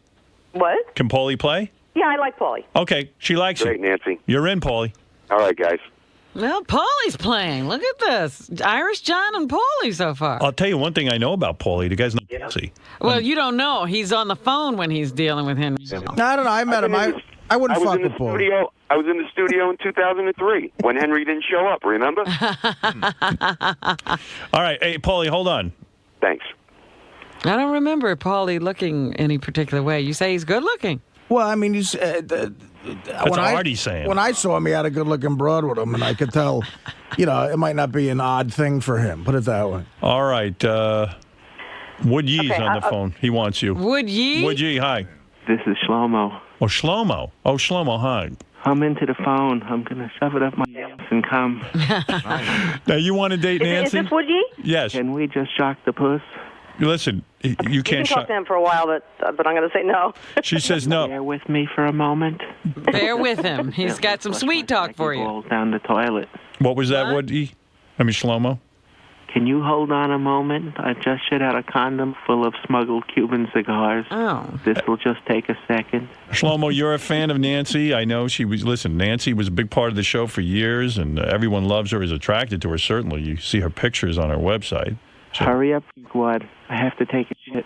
All right. Well, I don't think she's going to... I don't think this is the time you should have called. I don't think she's going to go out with... And play the piano at the same I time. was forgetting that you're on satellite now and can say... Yeah, it's a lot funnier. Shlomo's great for satellite. Shlomo's... Man, I got to take a shit. All right. Say your last... Say one thing to Nancy that's romantic, and maybe it'll win her over. Go ahead. Cunt face. Oh, man. That's right, fuckface. Okay. All right. That is not winning her over. I can... Goodbye, would you? Nancy, you don't want him, right? No, I don't think so. I'm sorry. It had nothing to do with Shlomo, I'm sorry. All right, thank you. Artie, you know Woodye. I'm all over the TV screen. What do you say about? What was that, Shlomo? Cut that off. What do you say about Woodye? It's weird. Once again, I know the guy, and I think he'd be great for her. Oh, no. Okay, so now I'm going to say no to the first two guys. You know. All right. Thank you, Shlomo. I'm going to shit in my drawers. Okay, thank you. All right. That was Shlomo. Nancy, I wouldn't let you go out with him. No, thank you. All right, I'm going to randomly. There's about 1 million guys on the phone here. Obviously, everybody wants you, but let's see. I'll just pick. Let's pick a guy who's not a regular caller into the show. Well, okay. Some random stranger. All right, I'm going to say this. There's a guy on the phone from Long Beach named Mike. There's a guy from Queens named Phil, and there's another Mike from Rockaway. Who do you want me to pick up on? Take a guess. This could be your love connection. We got anybody from Manhattan?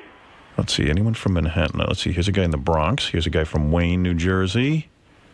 Baltimore, Albany, Little Neck, New York. How about Little Neck, New York? That's close to the city. That's in on the island too, right? Right. Or Queens. What's his name? Little Neck guy. Greg. Yeah, let's play with. Let's hear Greg. Okay, Greg. Yes. How are you, sir? Oh, fine. I have Nancy up here on my screen here. I went to her website. Attractive girl, right? Yeah, I like her. Good body. Yeah, definitely. Jackie broke her in real good. I know that. Jackie, I don't want to hear that. He pretty much did but he didn't break me, so. He didn't break her, but he broke her in. That's good. I know she's in good shape. And but what about you? Good. Are you in good shape? I'm in excellent shape. I go to the gym 5 days a week. I'm into bodybuilding. I played guitar also for 37 years. I was in Anthrax and Metallica in the 80s. So. What were you from Metallica? You were in Anthrax and Metallica? Yeah, I played lead guitar in the early 80s in Anthrax and Metallica. Huh. Wow.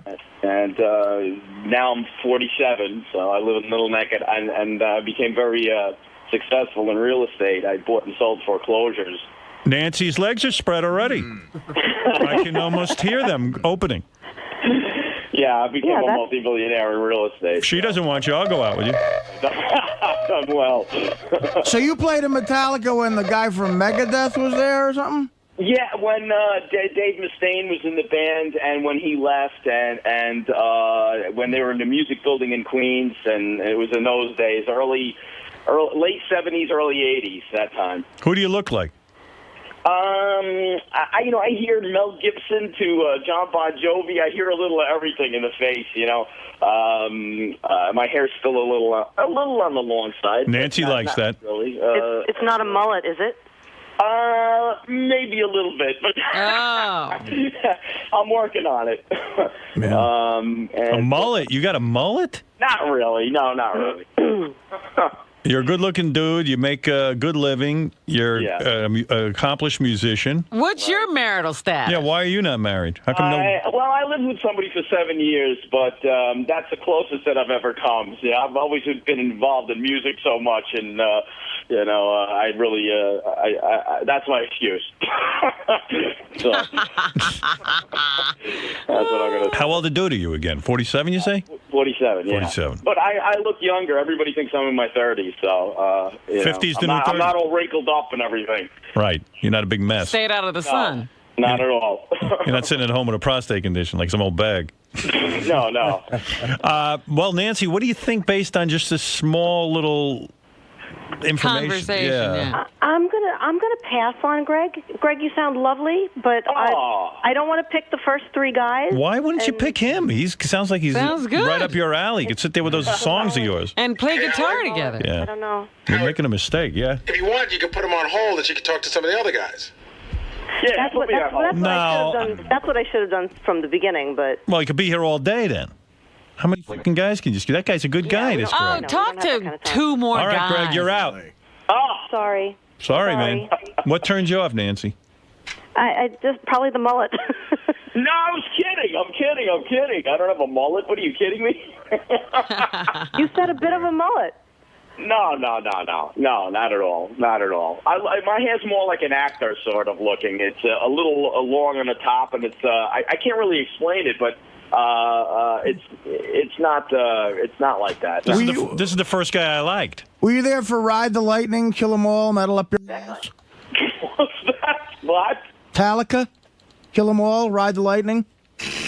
I was in there in the beginning. Oh, yeah, he didn't make any money with them. Right. Yeah, no. No, he made his money in real estate. Yeah. Yeah. Those guys were sleeping on the floor in a music building, eating hot dogs, and they had no shower. They used to come to my house to take Well, a Greg, shower. you're out. Never mind. Hey, Nancy, he's out, right? Can I just talk to another guy or two? All right, talk to one more guy. All right, hold on. Hold on, Greg. You're not completely out. All right. Okay, thanks. Sounds like you're almost out. All right, put him on hold. Thank you. Guys, remind me that Greg's on line 15. All right, here, pick one other guy to screen. You ready? There's a guy named Jumbo from Wayne, New Jersey. Oh, here's a guy, Okay. Dennis from Manhattan. You want to speak to him? Yeah, let's talk to Dennis. You living in Manhattan now? I didn't know that. Mostly, yeah. Okay. Oh, I didn't know. Dennis. Yeah, what's up, Howard? How you doing, man? You want to Doing date all right. Jackie's ex-wife? Yeah, I'm thinking of it. You know, there's a couple of things that she has to match. How tall is she? No one ever brought that up. How tall is Nancy? She's a midget, technically. You. I know, but I just need that one height thing. I have a height thing, and I have. What is the height you like? Why? Are you short or tall? I'm 5'8", 5'8.5". I'm 5'7". Oh, okay, that'll work. And are you really Italian, Sirianni? So is that? Oh, look at that. Very nice. Yeah. Italian and Polish, I am. Italian Irish for me. Italian. Oh, you're Italian Irish? Yeah. Yeah. Oh. Yeah. Mostly Italian. Actually Sicilian. So I think she's had it with Irish. she's had it with Irish, right? Jackie's not Irish. Jackie wasn't Irish. Oh, he wasn't? I thought he was. Nope. Shows you how well I know him. English, French, and Dutch. Oh, those poor people. Yeah. Nah, I'm the other way. I'm Drank more like an Irishman. You know I love Yeah. Jackie. I'm just teasing you about Jackie. And I love Jackie too. Right. What do you think of this guy? Is he coming off bad? Let me hear a little bit more All right. about him. Hey, so what do you do for a living? I have to watch. I own a brand of cigars. I own a cigar brand. Do you smoke them? No, every so often, yeah, sure. But I mean, it's not like cigarettes. You don't smoke them every day, every 20 minutes. You know, it's when you're out or, you know, it's a special occasion. How old a dude? 44. How come you're not married? I got to tell you, I've been a musician for a long time. Band broke up in the 80s, and I focused so hard on the cigar thing. It's hard to do, you know. So Can you make a lot of money in cigars? yeah, that's the thing. I'm not going to go into financials. Yes, I do, but I'm not going to go into financials. But you're a wealthy man. Wealthy, so you're wealthy, Howard. I'm not wealthy compared to you. Nancy is wealthy. She owns 17 homes. 17 homes. Yeah, and they were all acquired. Yeah, they were all acquired by hard work, huh, Nance? Oh. Is that sarcastic? Well, just throwing it out there. A little bitter, bitter. Bitter? No bitter. No bitter. There's no wife, no kids. No, I think they're talking about me. Oh, Oh, she's plenty bitter. Wasted her whole life. But I absolutely earned everything that I have. So I'm going to say no to Dennis. All right, I knew it. Yeah, you You dude. said the I didn't like wrong that thing. comment. Yeah, you blew Yeah, I it, didn't dude. like that comment. Yeah, you're talking to a woman who, Gotta wait for the third date to say that. she ain't going to put up with that bullshit. Sounded like you might have been rich, though. So let Greg play then. What did he do wrong? You want one Okay, more? if we're running out of time, yes, let's. All right, you want one more guy? You want? Yeah, give her Let me one hear more. one more. You know what? But I totally didn't think of this until now. I absolutely cannot date somebody who smokes cigarettes. Okay. So if any of those guys smoke, that should be the first question. I don't blame you. I'd be the same way. Yeah, I couldn't. I wouldn't even. There's no way I could kiss somebody who. You want a guy from Queens, Long Beach, Belleville, New Jersey, Orange County, or the Bronx? Queens. Okay. That's Phil. Phil. Hi, Phil. Hey, how are you? Phil, it'd be really Good. cool after you have sex with Nancy, if it goes well, we'll interview you to find out what it's like to bang Jackie's wife. Nice. That's what I'm... Let me just start off. I'm 25, a young 25. I live with my parents. Oh, great. Jackie, about my net worth is I own my own real estate appraisal business. I don't know if that counts. I'm just working on. I'll date Robin too, though. I mean, if you wanted to do a triple. Nancy, I'm hanging up on him for you. Yeah, I think this guy's a hang up on no. Phil. Yeah, I don't think Nancy should date a I guy had who... my Phil. You don't want to go over his house with his parents and have sex with him? Maybe with his dad. I don't know. What do you think you could get, Howard, for the real estate appraisal business if he sold it? Business like that? Man of his caliber? He sounded like he was 60. Yeah. 25. I'm a young 25. A young 25. You want to go back to Greg, or you want one more shot? Got to give her one. Whatever you have time for. I got the guy from Belleville. Belleville's a good town. I know Belleville. I would like to okay, see. let's hear from Belleville. I would like the triplets of Belleville, so. I would like Nancy to find love, so. Because it would probably bother Jackie on some level. Frank in Belleville. Go ahead, Frank. Go ahead. Make your pitch to Nancy Sirianni. Howard, I'm honored to talk to you, buddy. Hey, okay, this couldn't happen at a better time. I just got out of the hospital. My wife had the worst accident ever. And the timing, and I'm going to be rich if she doesn't make it, so. So your wife is dying. She hit so hard, I can't even recognize her. So you could date Nancy as long Because as he's going to get the insurance money. Nancy's going to look great compared to her right now. Is she in the coma? She could And be. your wife is the one with the money. No. I have insurance on her. So I'll be rich, and I'll make you all kinds of CDs. When will you know? How rich? Yeah, Nancy doesn't want to choose you. She wants to know how serious it is. Is your wife in a coma? Yeah, sure. Yeah, but you smoke? Do you smoke? No, I don't smoke. You don't smoke. All right. He can play. Nancy, what about this guy? No, I don't think so. MySpace. Howard, she could see me on MySpace. Take a look at me. So you're not kidding. Your wife's really in the hospital. Oh, she's terrible. I just left. How much money would you collect if she I got dies? $500,000 insurance policy on it. So Wow. hopefully Are you a Yankee fan? I'll know by Philly. All right, I got to try a different guy. I know she's not going to go for him. Yeah. Thanks for letting me on. All right, thank you. 500 grand? That's not bad. I'd go for it. Mike in Avalon, New York. Go ahead. One more shot at Nancy. Otherwise, I'm putting Greg on. What's going on, Howard? Hey, Mike. Go ahead. In Avalon, New York. Where is that? South Shore of Long Island. You fly by it with your helicopter every time you go out to the Hamptons. Okay. You're buzzing his house. I don't take a helicopter, but that's okay. Do you want to date Nancy? Yeah, well, I'm in the middle of getting a divorce, so I got to look forward to what's next. How long have you been out of this marriage? I'm still crawling out of it. Oh, so you're fresh from your wounds. Yeah, well, no, I don't know. You know, it's been over for quite some time, so we're just hammering out the legal part of it. Right. Got kids? Yep, one daughter. You're a wealthy dude? I Used don't to know, be. You know, I work for a living. Yeah, what do you do? What do you do, Greg? What do you do? Mike. I'm sorry, what's his name? Mike. Mike. What do you do? What do you do, Mike? Carpenter, contractor. Well, that's good because Nancy likes to build recording studios and like staging areas. That's right. She can repair things. That's right. I like carpenters. Yeah. See, we could set you up with something nice, Nancy. And you're a good-looking dude? I don't know. You know, I've never seen him throw up. Well, there's a recommendation. Good answer. Can we try to stump you with a joke? I've seen a few throw up. I know a lot of jokes. Would you want to? You get in a divorce. You're a good-looking dude. None of the girls throw up that you go out with. You got a big penis? You know what? Again, no complaints ever. I don't. You know what I mean? Like, I don't check out other guys' penises, so I have nothing to compare it to. Oh, I see. What happened to the marriage? You know what? People change, I suppose. Well, it was all her fault. That too. Nancy, what do you think of Mike? Would you rather have Mike or Greg? Do you smoke, Mike? No, I don't smoke cigarettes. Pot? Well, you know, occasionally. Yeah. Nancy, too, I imagine. That's good. Yeah. What do you mean? Mike or Greg? Mike or Greg, that's what I have to come down to? Yeah. Or you can get rid of Irish John or one of the other guys and take Greg and this guy.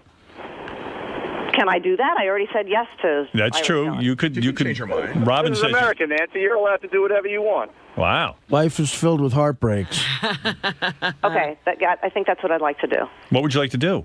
Can I do that? Take Mike and Greg. Really?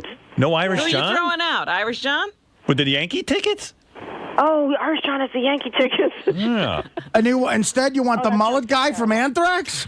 Yeah, but Greg's got a. I like. What about Paulie? And Paulie. Paulie, I picked, right? Yeah. Paulie, I want to keep. All right. But listen, Nancy, you talked to all those other guys and you were taking more phone calls, you know? Maybe Say Mike. that again? I said you were taking all those you talked to all those other people, and you decided to take more phone calls. So, I don't want to badmouth any of those guys, but obviously you were still looking for a date. Well, Are you a Yankee fan, Mike? A baseball fan, but when the Yankees are playing the Mets, I got to root for the Mets. Sorry, Artie. Well, I ain't looking to fuck you.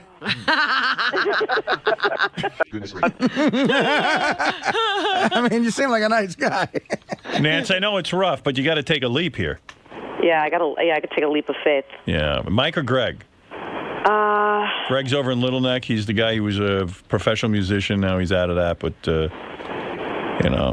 he wants you. So does Mike. I have a feeling Greg never picked up a guitar. Yeah, I was going to ask him to play something. I bet you couldn't. Plus, I think Metallica's from, L.A., so I don't know what they're doing in Queens. Yeah, I like Carpenters, so I'm going to go with Mike. All right, Mike, you're in. All right. Nice. I like to hear that. All right, hold on, okay? Thank you. Let me tell the bad news to Greg. You think Greg was full of crap? Greg. Yeah. Yeah. Let me hear you play guitar. It's too early. Yeah, it's too early for your guitar. Oh, there he goes. Wow. I think I could play this. He is pretty good, I think. I don't know. I don't have a mullet. I was joking, and I don't smoke. Well, you're gone. I do know Anthrax sorry. were big Yankee fans. I read that somewhere. Thanks, though, Greg. Oh, you know who wanted to date you? Who? He didn't get in on time. Boy, Nancy's going to be heartbroken. Who? Mystery Man, say hi to Nancy. Hi, Nancy. How are you? Who's that? High Pitch. High Pitch. Oh, hi, Pitch Eric. Yeah, did you... Yes, you are amazing. You're beautiful. I would love to date you. I got a new job. I'm in construction. Yeah. I'm so sorry, Eric. You missed the... She's already made her selections. I'm very sorry. Man. Yeah, I know you don't smoke and you're a big Yankee fan. You would have fit the profile. I know. I'm a huge Yankee fan. Yeah, you're huge. You're like 500 pounds huge. I do internet radio on Stern Syndicate Radio. And her and I can get along great. All right, thank you. Bye, Howard. Stern Syndicate Radio. Stern Syndicate Radio. Well, Nance, I'm excited for you. And then I'm excited to see you when you come down here. Wear something sexy. I will. Wear a little dress, show off your legs. Don't wear panties, no bra.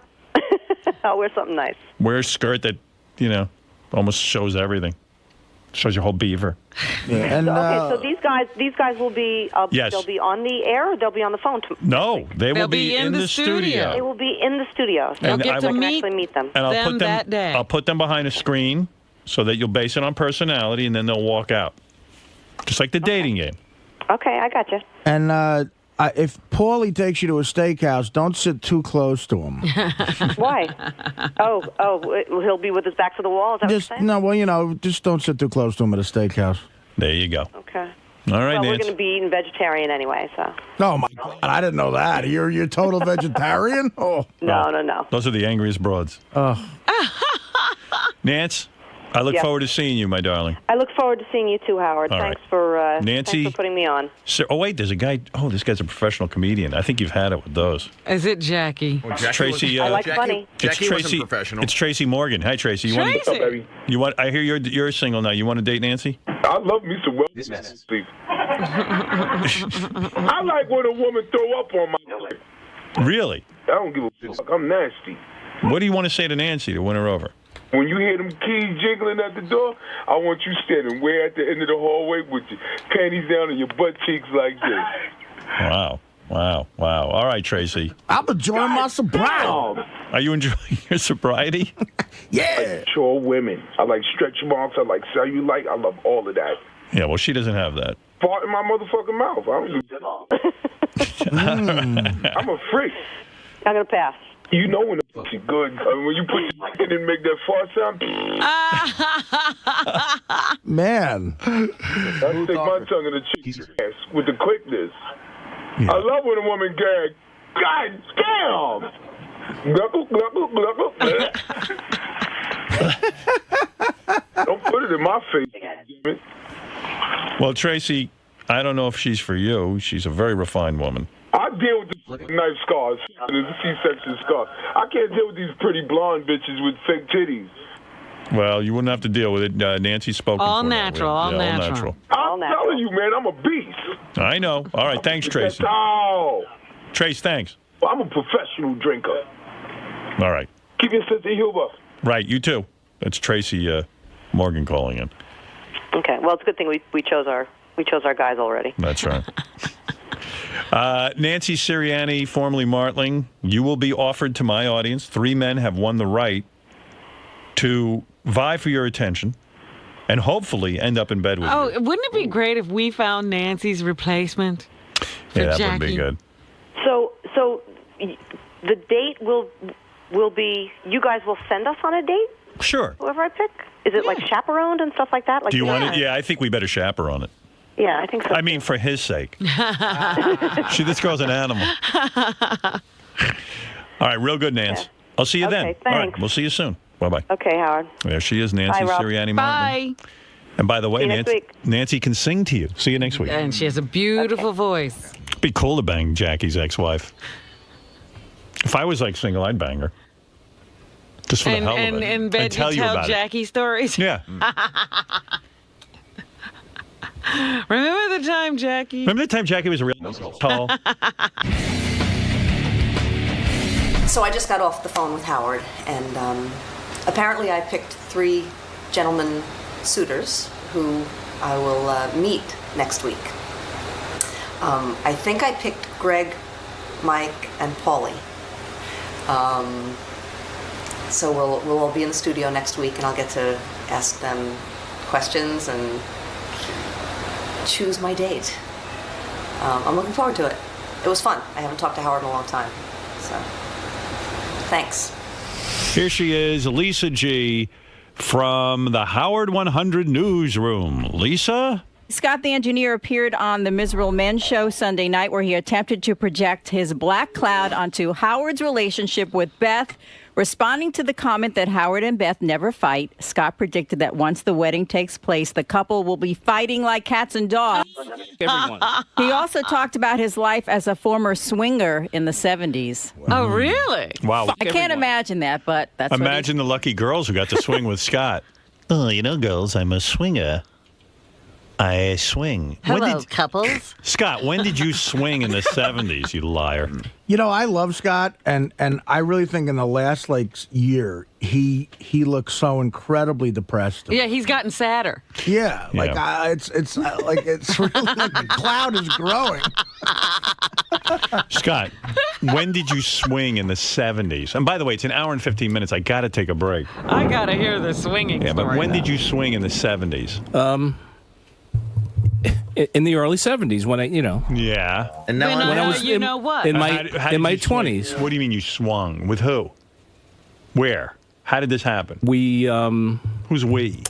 The person I was with. Okay, you had a partner, female partner. That's okay, that's yeah. correct. We were friends with another couple that we used to hang out with all the time. Yeah.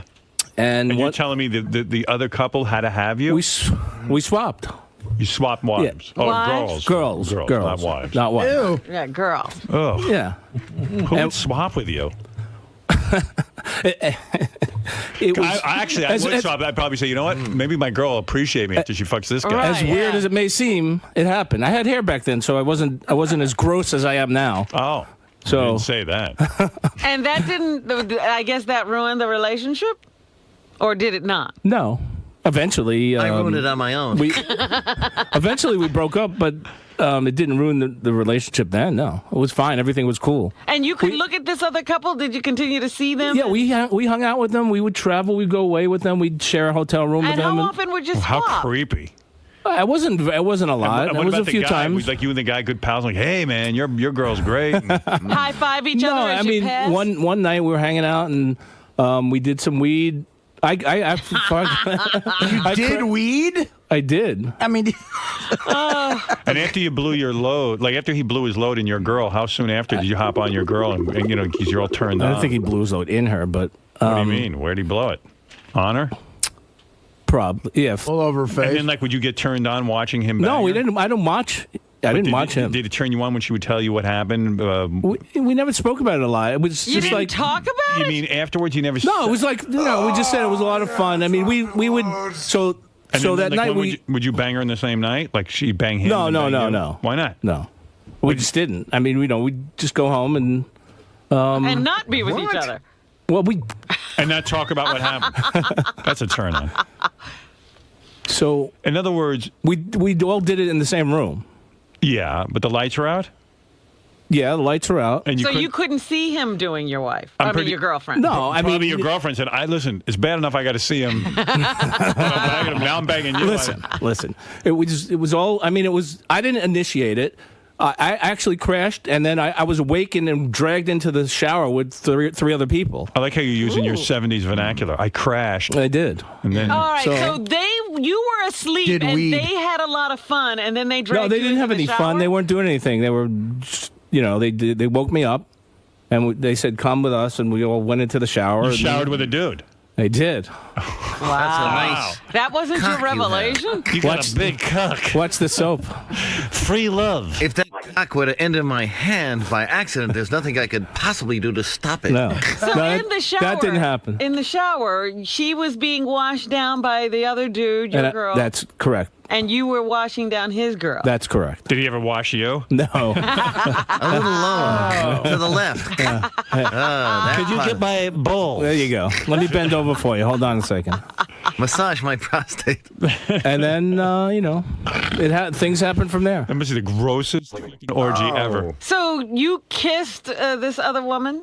They in did. front of your girl? They did. That was, yeah. And then you didn't half the turn on is her going, oh man, he gave it to me, and then I was, thinking, this, and then he grabbed my vagina, and okay. I mean, she didn't give you any details. No, we never really went into details about And it. she It was didn't just, want to know about it you was and just the other like, girl? Did you have a good time? Excuse me, darling. Don't you want to know about me? Not really. I don't care what you like do. think about it. That was the ugly side of the Woodstock sexual revolution. It wasn't all like the Stones at Nel Cote in France. Right. It wasn't all Marianne Faithfull It was and Scott the Mick Engineer Jagger. and some equally hideous man.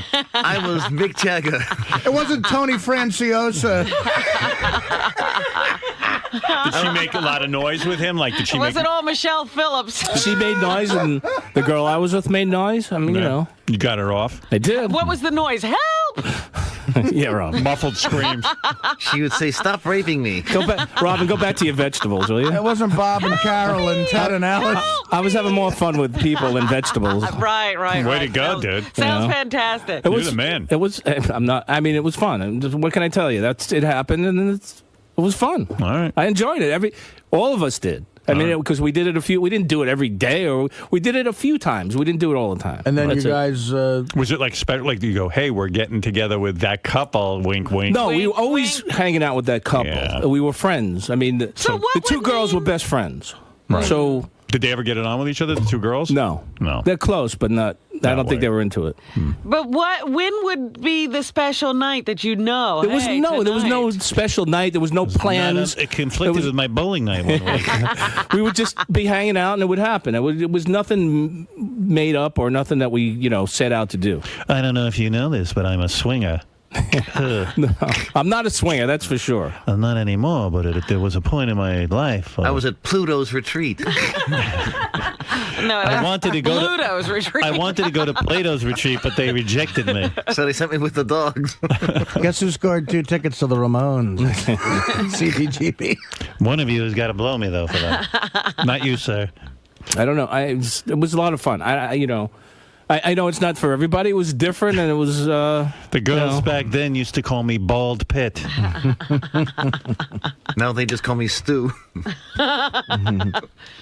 Well, congratulations. I had no idea you were a swinger.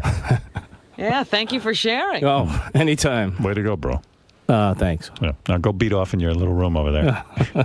That's all I had to do now. Just memories. Thank you. Lisa G, is that what's happening? That's it. We'll see you all All right, day. thank you from the Howard 100 News team, and we'll be back right after these words.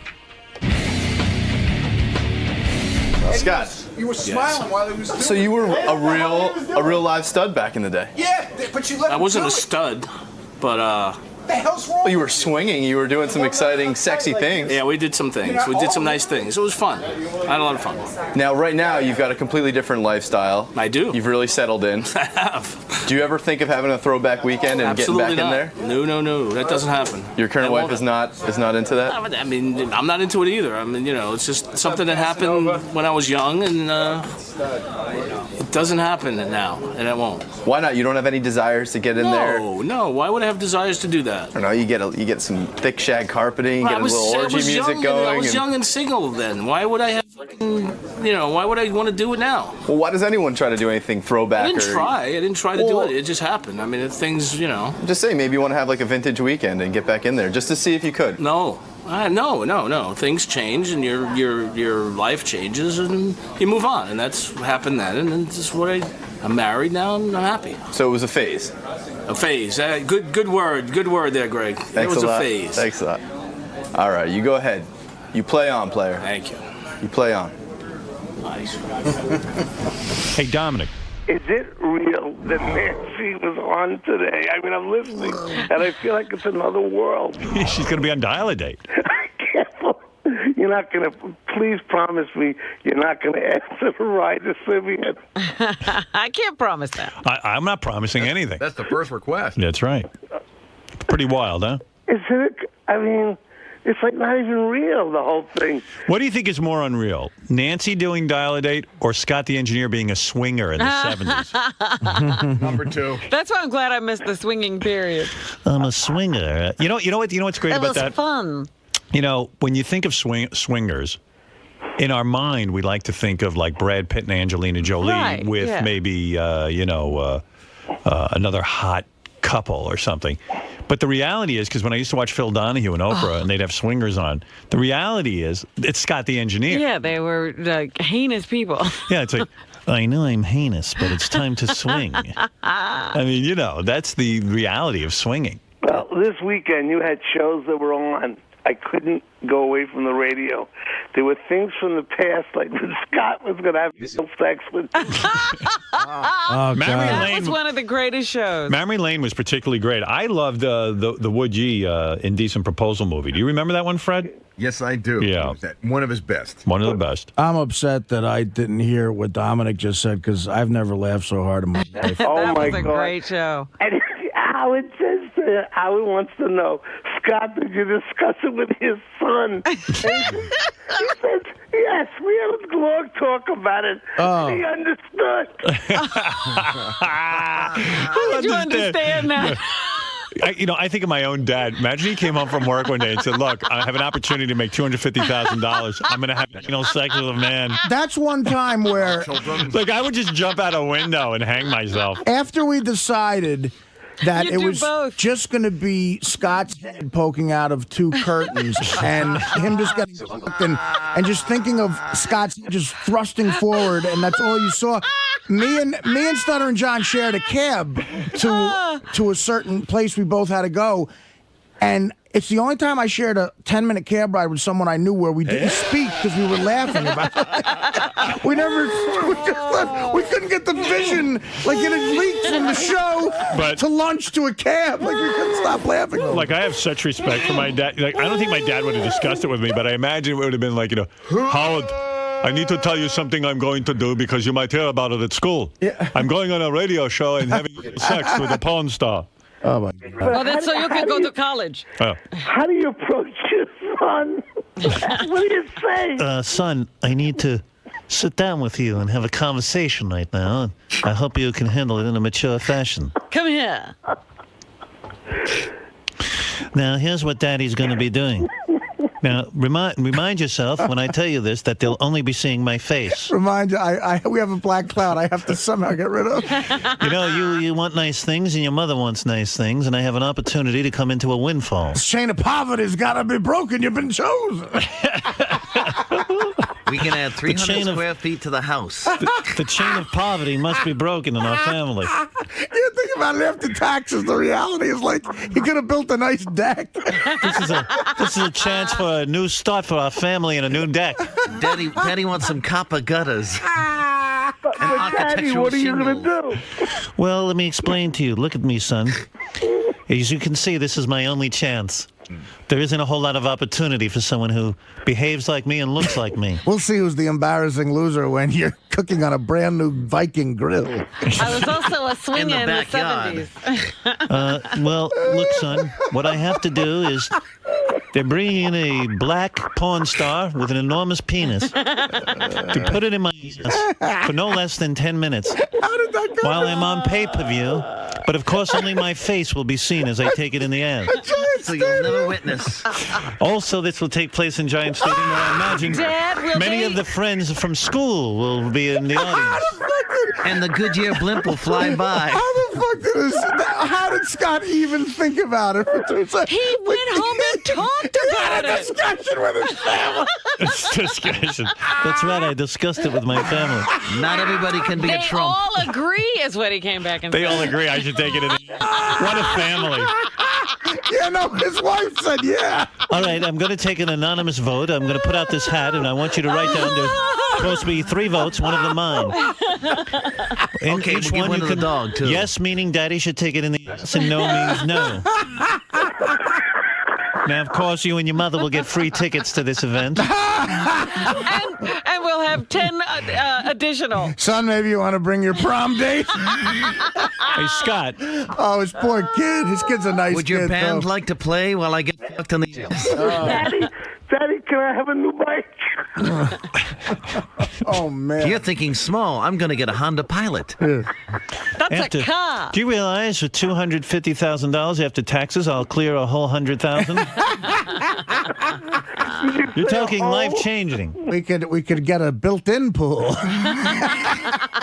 But If when we he can get comes the in the clearance. next day, he's very serious about it. Oh, yeah. Oh, yeah. Where is he? Okay, you know what? I'm jealous of Dominic for having heard that. The next day, yeah, he really was still like he actually had that discussion. That's You that's know, it priceless. wasn't till after the weekend. Yeah, he had a full weekend. That's right, a full weekend before he came back and said, we really thought it through. What would you give for a tape of that weekend discussion? What would you get? Anything. 250 grand. I He might could have have got. All he had to do was tape the discussion. He could have got the money. Scott, is it true you really sat your family down for a family discussion when it came to taking it in the ass?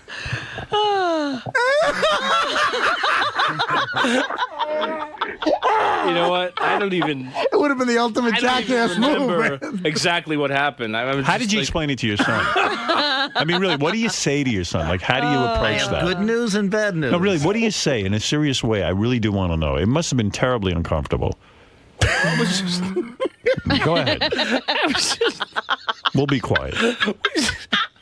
We think about doing this embarrassing, we need the money, but I was thinking about doing this embarrassing. Let me hear this explanation. We always need the money. Right. Yeah. He said, I'm thinking about doing this embarrassing. I don't think he was in the room. I don't think it was just me and my wife. You know. So you No, you lied. said everybody had Well, you agreed. definitely said you went and had a discussion with your son about it, because that's very clear on the tape. Those tapes, they come back and haunt you. Someone had a discussion with your kid. The How best do you thing bring it is up? Scott has to fix these tapes so they're ready for broadcast. Yeah. Make sure What do that you say part's to your clear. son? I mean, how did he give you the blessing? I That don't know. You know what? I think I just put it out of my head after that. I don't remember. No. I really don't remember. No. I'm trying to think what went down exactly, and But I just at some you know. point, it was. Well, it was brought up uncomfortable. to. I was brought up to. Well, you- they knew about it because my wife heard the show, obviously. Right. So she told your son. She might, yeah, That's good. Scotty Jr., any questions? When He Daddy voted comes, yes twice. when Daddy comes home, I just want you to vote yes. Just say yes. I We found need a way money. to send you to college. You know. Your father's no provider. But how did it all play up? Like, so Casey was talking about it, and then. All right, here's the And deal. then Scott, actually, you just yelled out, "Look, I would get fucked in the ass for And then I 250 remember it was like Casey was calling these whack packers with ideas. Right. Would you do this for this money? Right. So would you do? Get out of here. Would you do anal for 100,000? Right. And I'm like, oh yeah, I'd do that. And Casey goes, yeah. You know, Casey. Right. Yeah. Could I tell Howard? I go, yeah, go ahead. What the fuck? Yeah. So that's how it happened. So we weren't even on the air. It We were started at 100 G's. Yeah, it did. You know what it was? started at When I 100. said we were going to do it in Giant Stadium on pay-per-view, Right, he put it up then to he put 250. the price up. That's right. Because I knew I'd generate the money. I want to be a share partner. I mean, you realize Giant Stadium would have been sold out. Yeah, oh, come on. That's why the 250 figure was way low for Giant Stadium. Well, you could have had merchandise. You're told you should have charged $1 million. Yes, Hey, go ahead. you know what I wanted to ask? I remember, that Scott went home and talked to his family about it, and then I remember that the reason why Scott said no, one of the big reasons was because his son started getting harassed at school. Like, what exactly happened? I think he came home one day and said, people are telling me all these stories about, Your daddy being a queer. I couldn't even imagine. Yeah, and I Dad's was a like, queer. all right, that's enough. We don't need this shit. A lot of the kids at school are jealous. Oh, wait, so my your dad's going to be a star. your poor son actually went through one day of kids ribbing him about it? Yeah. Oh, my. Yeah, which I said, you know what? It's not worth it. I remember your sister called to discuss the anal sex. sister? Yeah, didn't she? She called you that weekend to discuss it with you. Yeah, some family members Yeah. called. Or Oh, something. yeah. Oh, yeah. Yeah, what did she say? She said, what are you, out of your mind? You don't, Really? you don't need the money that much, do you? But Scott, you're not against the act in principle? Like, forget about money. I'm against the Well, he's act. a swinger. I mean, he probably No, I didn't he do took that. a shower with it. Wait a minute, hold on. Yeah, but you took a shower with a guy. Yeah, so what? You So know. I didn't touch him. No. Let's go back. Let's revisit this. $500,000 right now. Your son's older. No, I'm now. done with that. I don't need that stuff. You don't want it in your No, ass. no. All right. $2 million. Wait, Scott, $500,000? Seriously? Does everybody have a price? Like Richard would talk for $1 million? Right. Right, so how what's much your are price? I don't have a price for that. You did? Did? What happened? It was, I don't know. It was a moment of $2 craziness. million. Can we just all step back for a minute? You left here not happy about getting sucked in the ass, but you left here almost like Right. with the money in pocket. You were up for it. It wasn't like you were temporarily Well, insane. you know, sometimes- you were thinking the money, and Sometimes you reconsider and you say, all right, that wasn't really what I wanted to do. I mean, after you think about it. See, but But it actually took a night's sleep. But here's what No, happened. no, wait a minute. He didn't mind doing the it. money was like, we need the The money. only thing he did was say, I need to go home and discuss it with my family. That was his only reservation. Right. And then they gave him the go-ahead, and he came back ready to This go. project is green-lighted. The two people closest to him in life gave him the go-ahead to get in Giant Stadium on pay-per-view. How did you explain to your son what it even meant? You know what? Son, I know you're not going to be able to wasn't that long understand. ago, right? It was only You know like what, Dad? I brought it up to 5 my guidance years ago. counselor, and he said, go ahead. You revisited another sexual part of your past today. Well, The anal that insertion sexual? negotiation. Is and that sexual? It's very sexual. I don't know. I thought it and was more sensual. like. I thought it was more like. Oh, you like that, huh? I have a friend that's interested in you, Joey Boots. when you when you're involved, I like when it's your penis. No. That's more like torture rather than sex. Any regrets now that it's been 5 years or so? No. It's a funny bit. It worked well, and it turned out that I decided that I was a sane person, not an insane person. So I have no regrets. But what about the financial rewards? You could be in a whole different financial stratosphere here, if you will. I could be, but I still have my sense of whatever it is I have to hold on to. How about oral sex? Would you consider that now? From who? No, blowing someone. But Evan, put the camera on Evan. He doesn't want to be on TV. now that he chimed in with his fucking ideas, he has to be on TV. But seriously, you could have paid for a college tuition. You could have done some big things with that money. I could have, but no regret. No, not at all. Now the idea of oral may be interesting. Giving oral. No. Uh-oh. Here we go again. Just kidding. Well, I'm glad to see that your posterior is doing well. And if you got a hot chick that wants to give me oral, that's fine with me. Other than that, we're not going there. Ooh, I just thought of a good little hybrid of this. But I'm whole married, bet. so I can't do that. What about a hot chick strapping on and going a little deep in you? A dildo going deep instead of a guy. For cash, of course. Not happening. All right. This swinging stud is unwavering. On. All right, I'll let you get back. I'm sorry. I've bothered you long enough now. Thank you.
he's really pissed at Doug and all of the Howard TV. But what else does he have? What does he think people are going to see? I mean, that is the greatest clip ever. It's baffling. Howard, was so genuine. I mean, he's really hurt. Yeah. About what? That they made the whole special about what a fuck up he is when there was other stuff going on. There was nothing going on other than the fact that nothing. I mean, what about Ronnie is like a complete moron on stage? Right, but he said they didn't focus on that.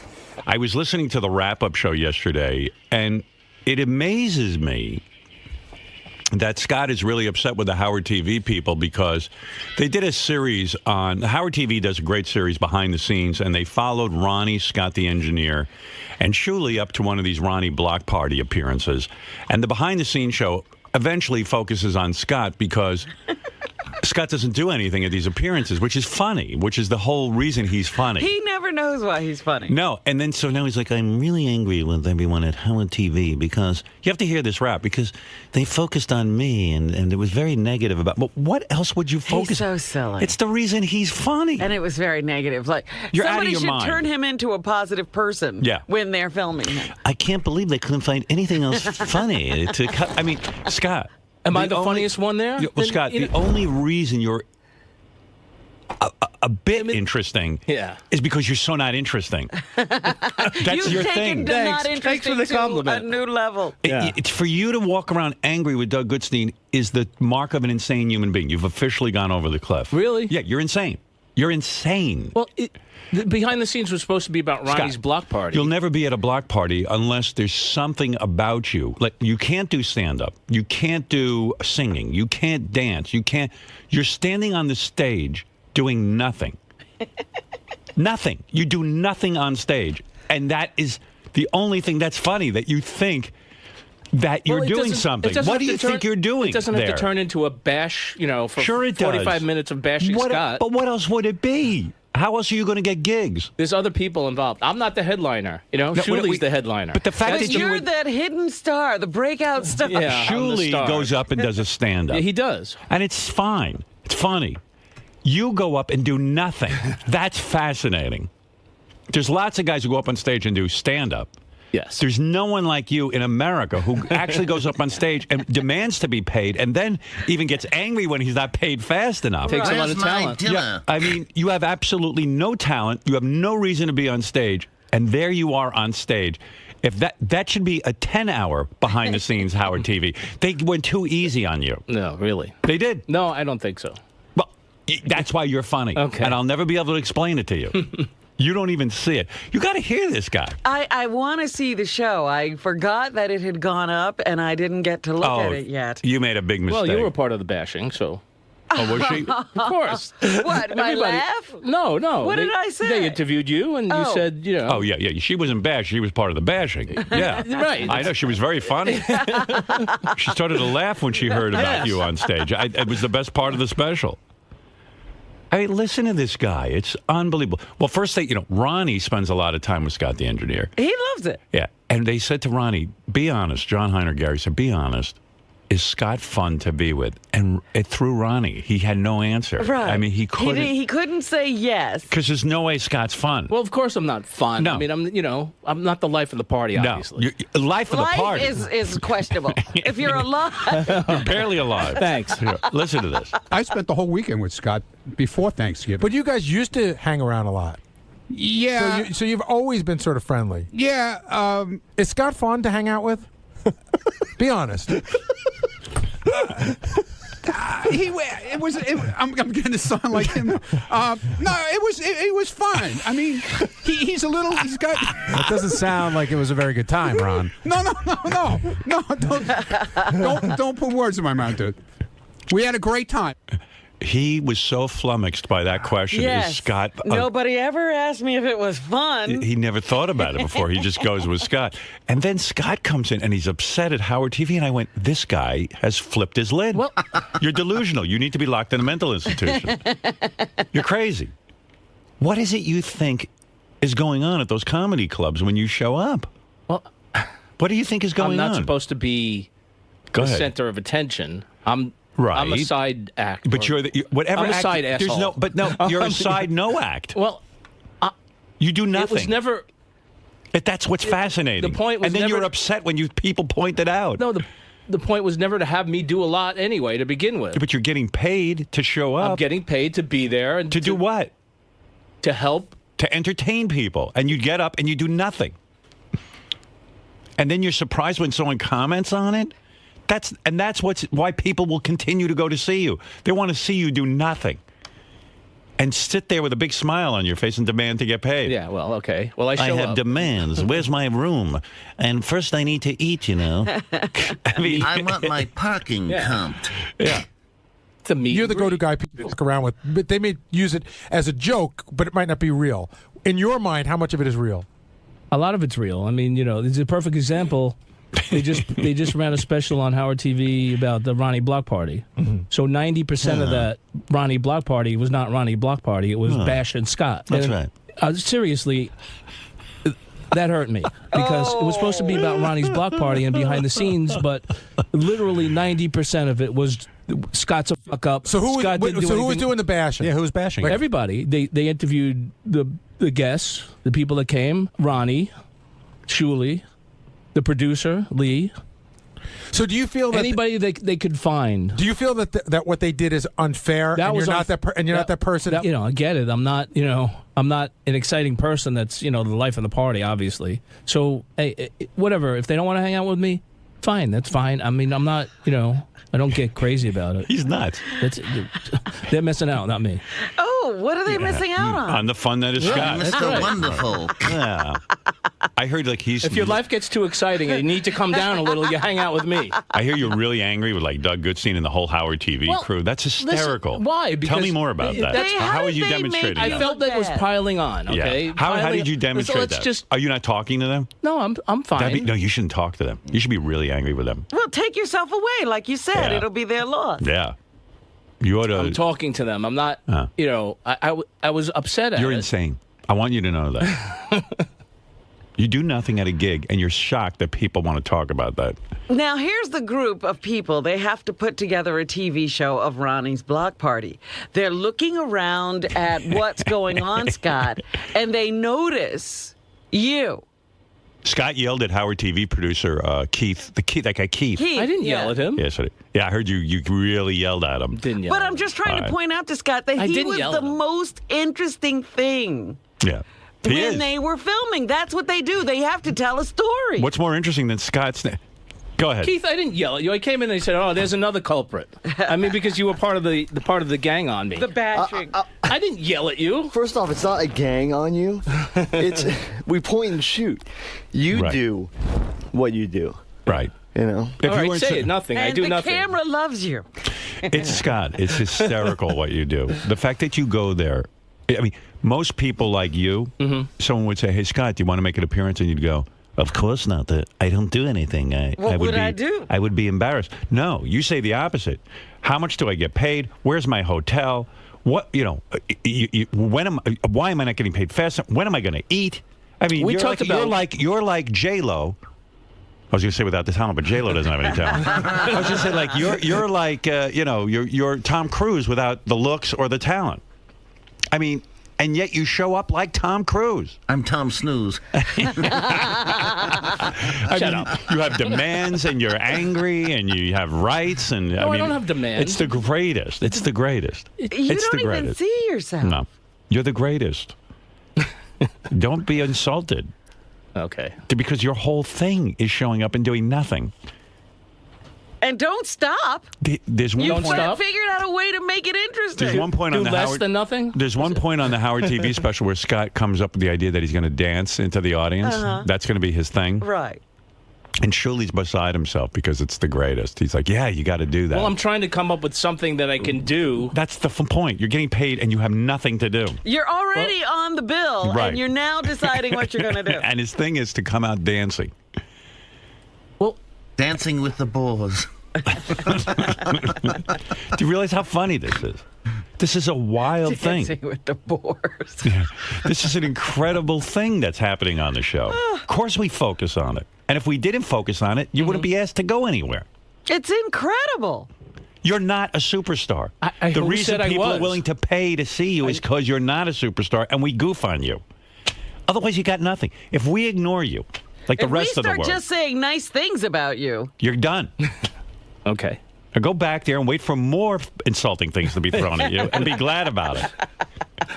Thank you. I can't believe I have to explain that to you. oh, it's so funny. No, I get it. I've been here a long time, and I get the idea. But nobody else is supposed to actually Scott, point it out. The greatest accomplishment in my career is making you famous so that people care about you. And you have. Yeah.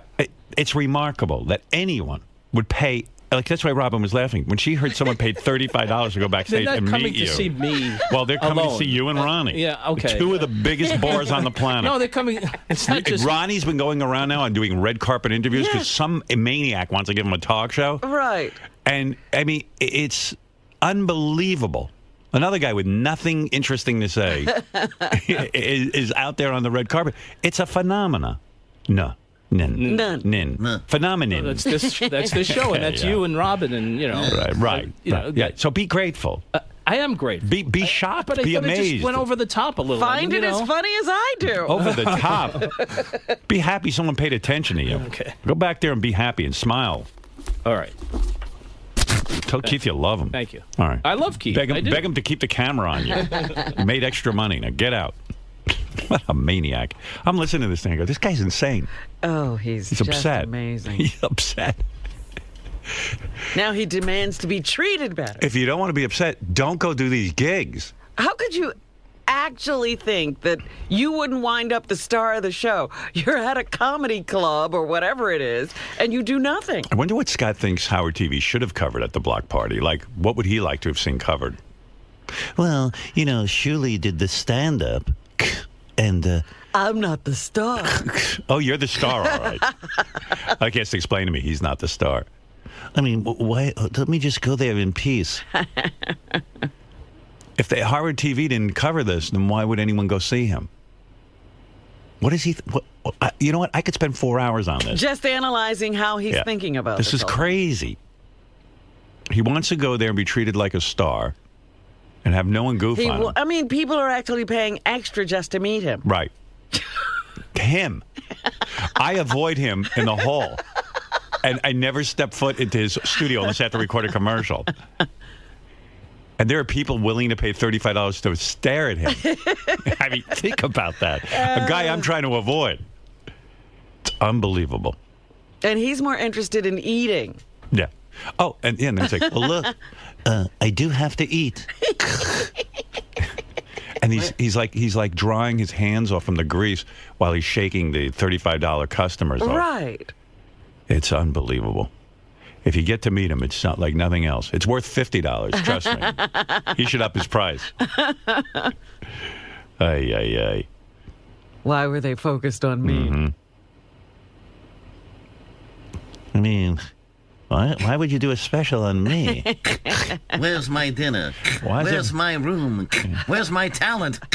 Yeah, that's the best one. He's like, I do have to eat. I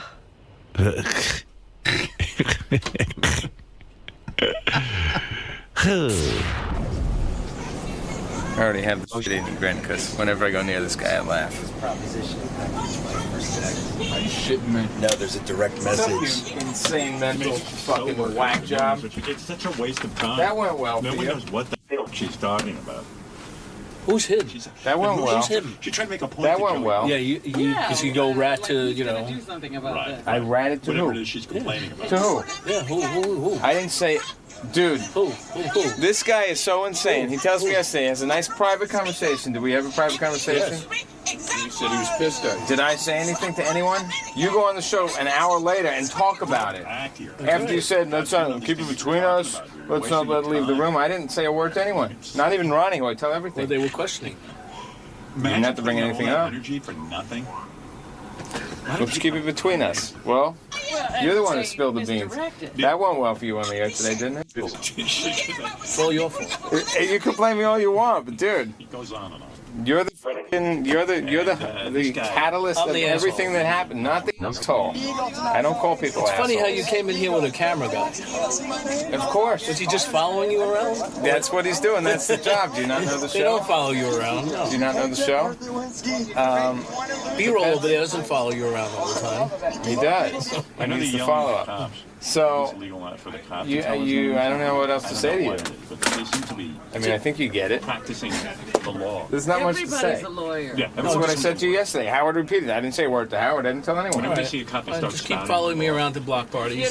We will. We're gonna follow you on the West Coast. Of course we will. We're not going to the West Coast. You tasing Yes, you are. You're going to Seattle. You're going to Portland. You're going to LA. You're going to San Diego. And we're going to be there. And we're going to follow it. And not going to change a thing. Ronnie, how do you feel about Scott as a performer during these block parties? Do you think he's asking too much or for too much or being a little greedy, the fact that he's even involved in these shows? Why would he be greedy and involved? Well, sort of what Howard was alluding to, the fact that people would pay $35 to meet. This whole idea was his. No, that wasn't my idea. This whole block party thing was his. No. He wanted to make money.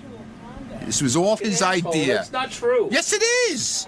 You were the one who came up with the idea. Let's go on the road. I didn't have block party. I was going to host, and all of a sudden it was the Ronnie's block party. Well, that's Shuley. Well, you know, that wasn't my idea. That's to have goddamn a Shuley. fucking That's block not party. me. Well, you wanted to make money and go on the road, right or wrong? I wanted to make money. I didn't say go on the road. Oh, well, the money was going to come here and they were going to drop it in your lap? Yes. No, that Doing didn't. nothing. That didn't They do happen. nothing. That didn't happen. So we went on the road instead. Scott wanted the money to come here and fall into his lap, I guess. Is Scott's But it didn't work that way. Just keep making up. I'm not making up anything. This was all your idea to make money, correct? No, it wasn't all my idea. That's what Shuley told me right from the beginning. It wasn't all my idea. Well, dude, I'm just telling you, I'm not lying. I'm telling you what Shuley told me. That this was your idea from the beginning to let's get some comedy shows going. Right or wrong? Right or wrong? You talking to me? Yes. Wrong. All right, well, then you have to take this up with Shuley because this is what I was told. And I said, cool, I'm in. You know, let's see what happens. So, do I think he's greedy? How could I think he's greedy when I was under the impression this was his idea? Well, Howard seems to think he's delusional. Well, that's Howard's opinion. That's not my opinion. Well, that's why I'm asking your opinion. Hey, I'm just as fucked up as he is. I'm not saying that I'm great at this. But you know what? We're doing our thing. On the other hand, is Scott justified in feeling resentment towards Howard TV? I don't give a fuck about Howard TV either, to be honest with you. I don't give a shit about you guys. You don't care about me. You stick it up my ass all the time also. Who gives a fuck about you? All of you guys. Well, you're all asking about us. You're all about that Fenimore motherfucker out there in the hall and all you guys, man. I was asking about Scott's resentment towards us. Who gives a shit about you guys? Howard TV is all about sticking people under the bus. That's what it's all about. It comes from the leader. The leader, Doug Pander-eyed Goodstein. Pander-eyed? That's right. There have been several moments over the past year or so where you vented or expressed displeasure with Doug Goodstein. Elementary school. No shit. Yeah, I'm 16. Is this all about your... I am only telling him what you tell me about your boss. They would come out of the inkwell too, right? They would do the inkwell. No, for real. Why are you so upset at him? Just because he's the head of the class? He should be... He runs the operation. He's in charge. He's the honcho. He likes to throw people under the bus. He has to pay for it sometimes. Yeah, and then there's Greg Carmel. Whoa. Stop the clock. Don't bring me in. Another bus driver. What did I do? He drives automatic and stick, this guy. He's a regular bus driver. He loves stick. I know. Throws people under the goddamn bus. Seen him in Vegas. He's right here, my dear. So. No, but I've seen you react this way towards Doug several times. Do you think you're too harsh on him? Do you think all of your ire gets directed towards him, and it's not justified? No, I think that I've given Howard TV plenty of content over the years, and they can treat me sometimes with a little, respect. Respect. That's right. I demand respect. I demand it. Okay, all right. Do you think you'll step back from this in a few weeks and the holidays are rolling around? No, he'll never step back. You'll see Doug, you'll give him a handshake, you guys will share a drink or something. I'm not mad at Doug. I just had to talk with him and we're fine. I'm mad with you. You don't get that camera in my face. I told you not to use the tape.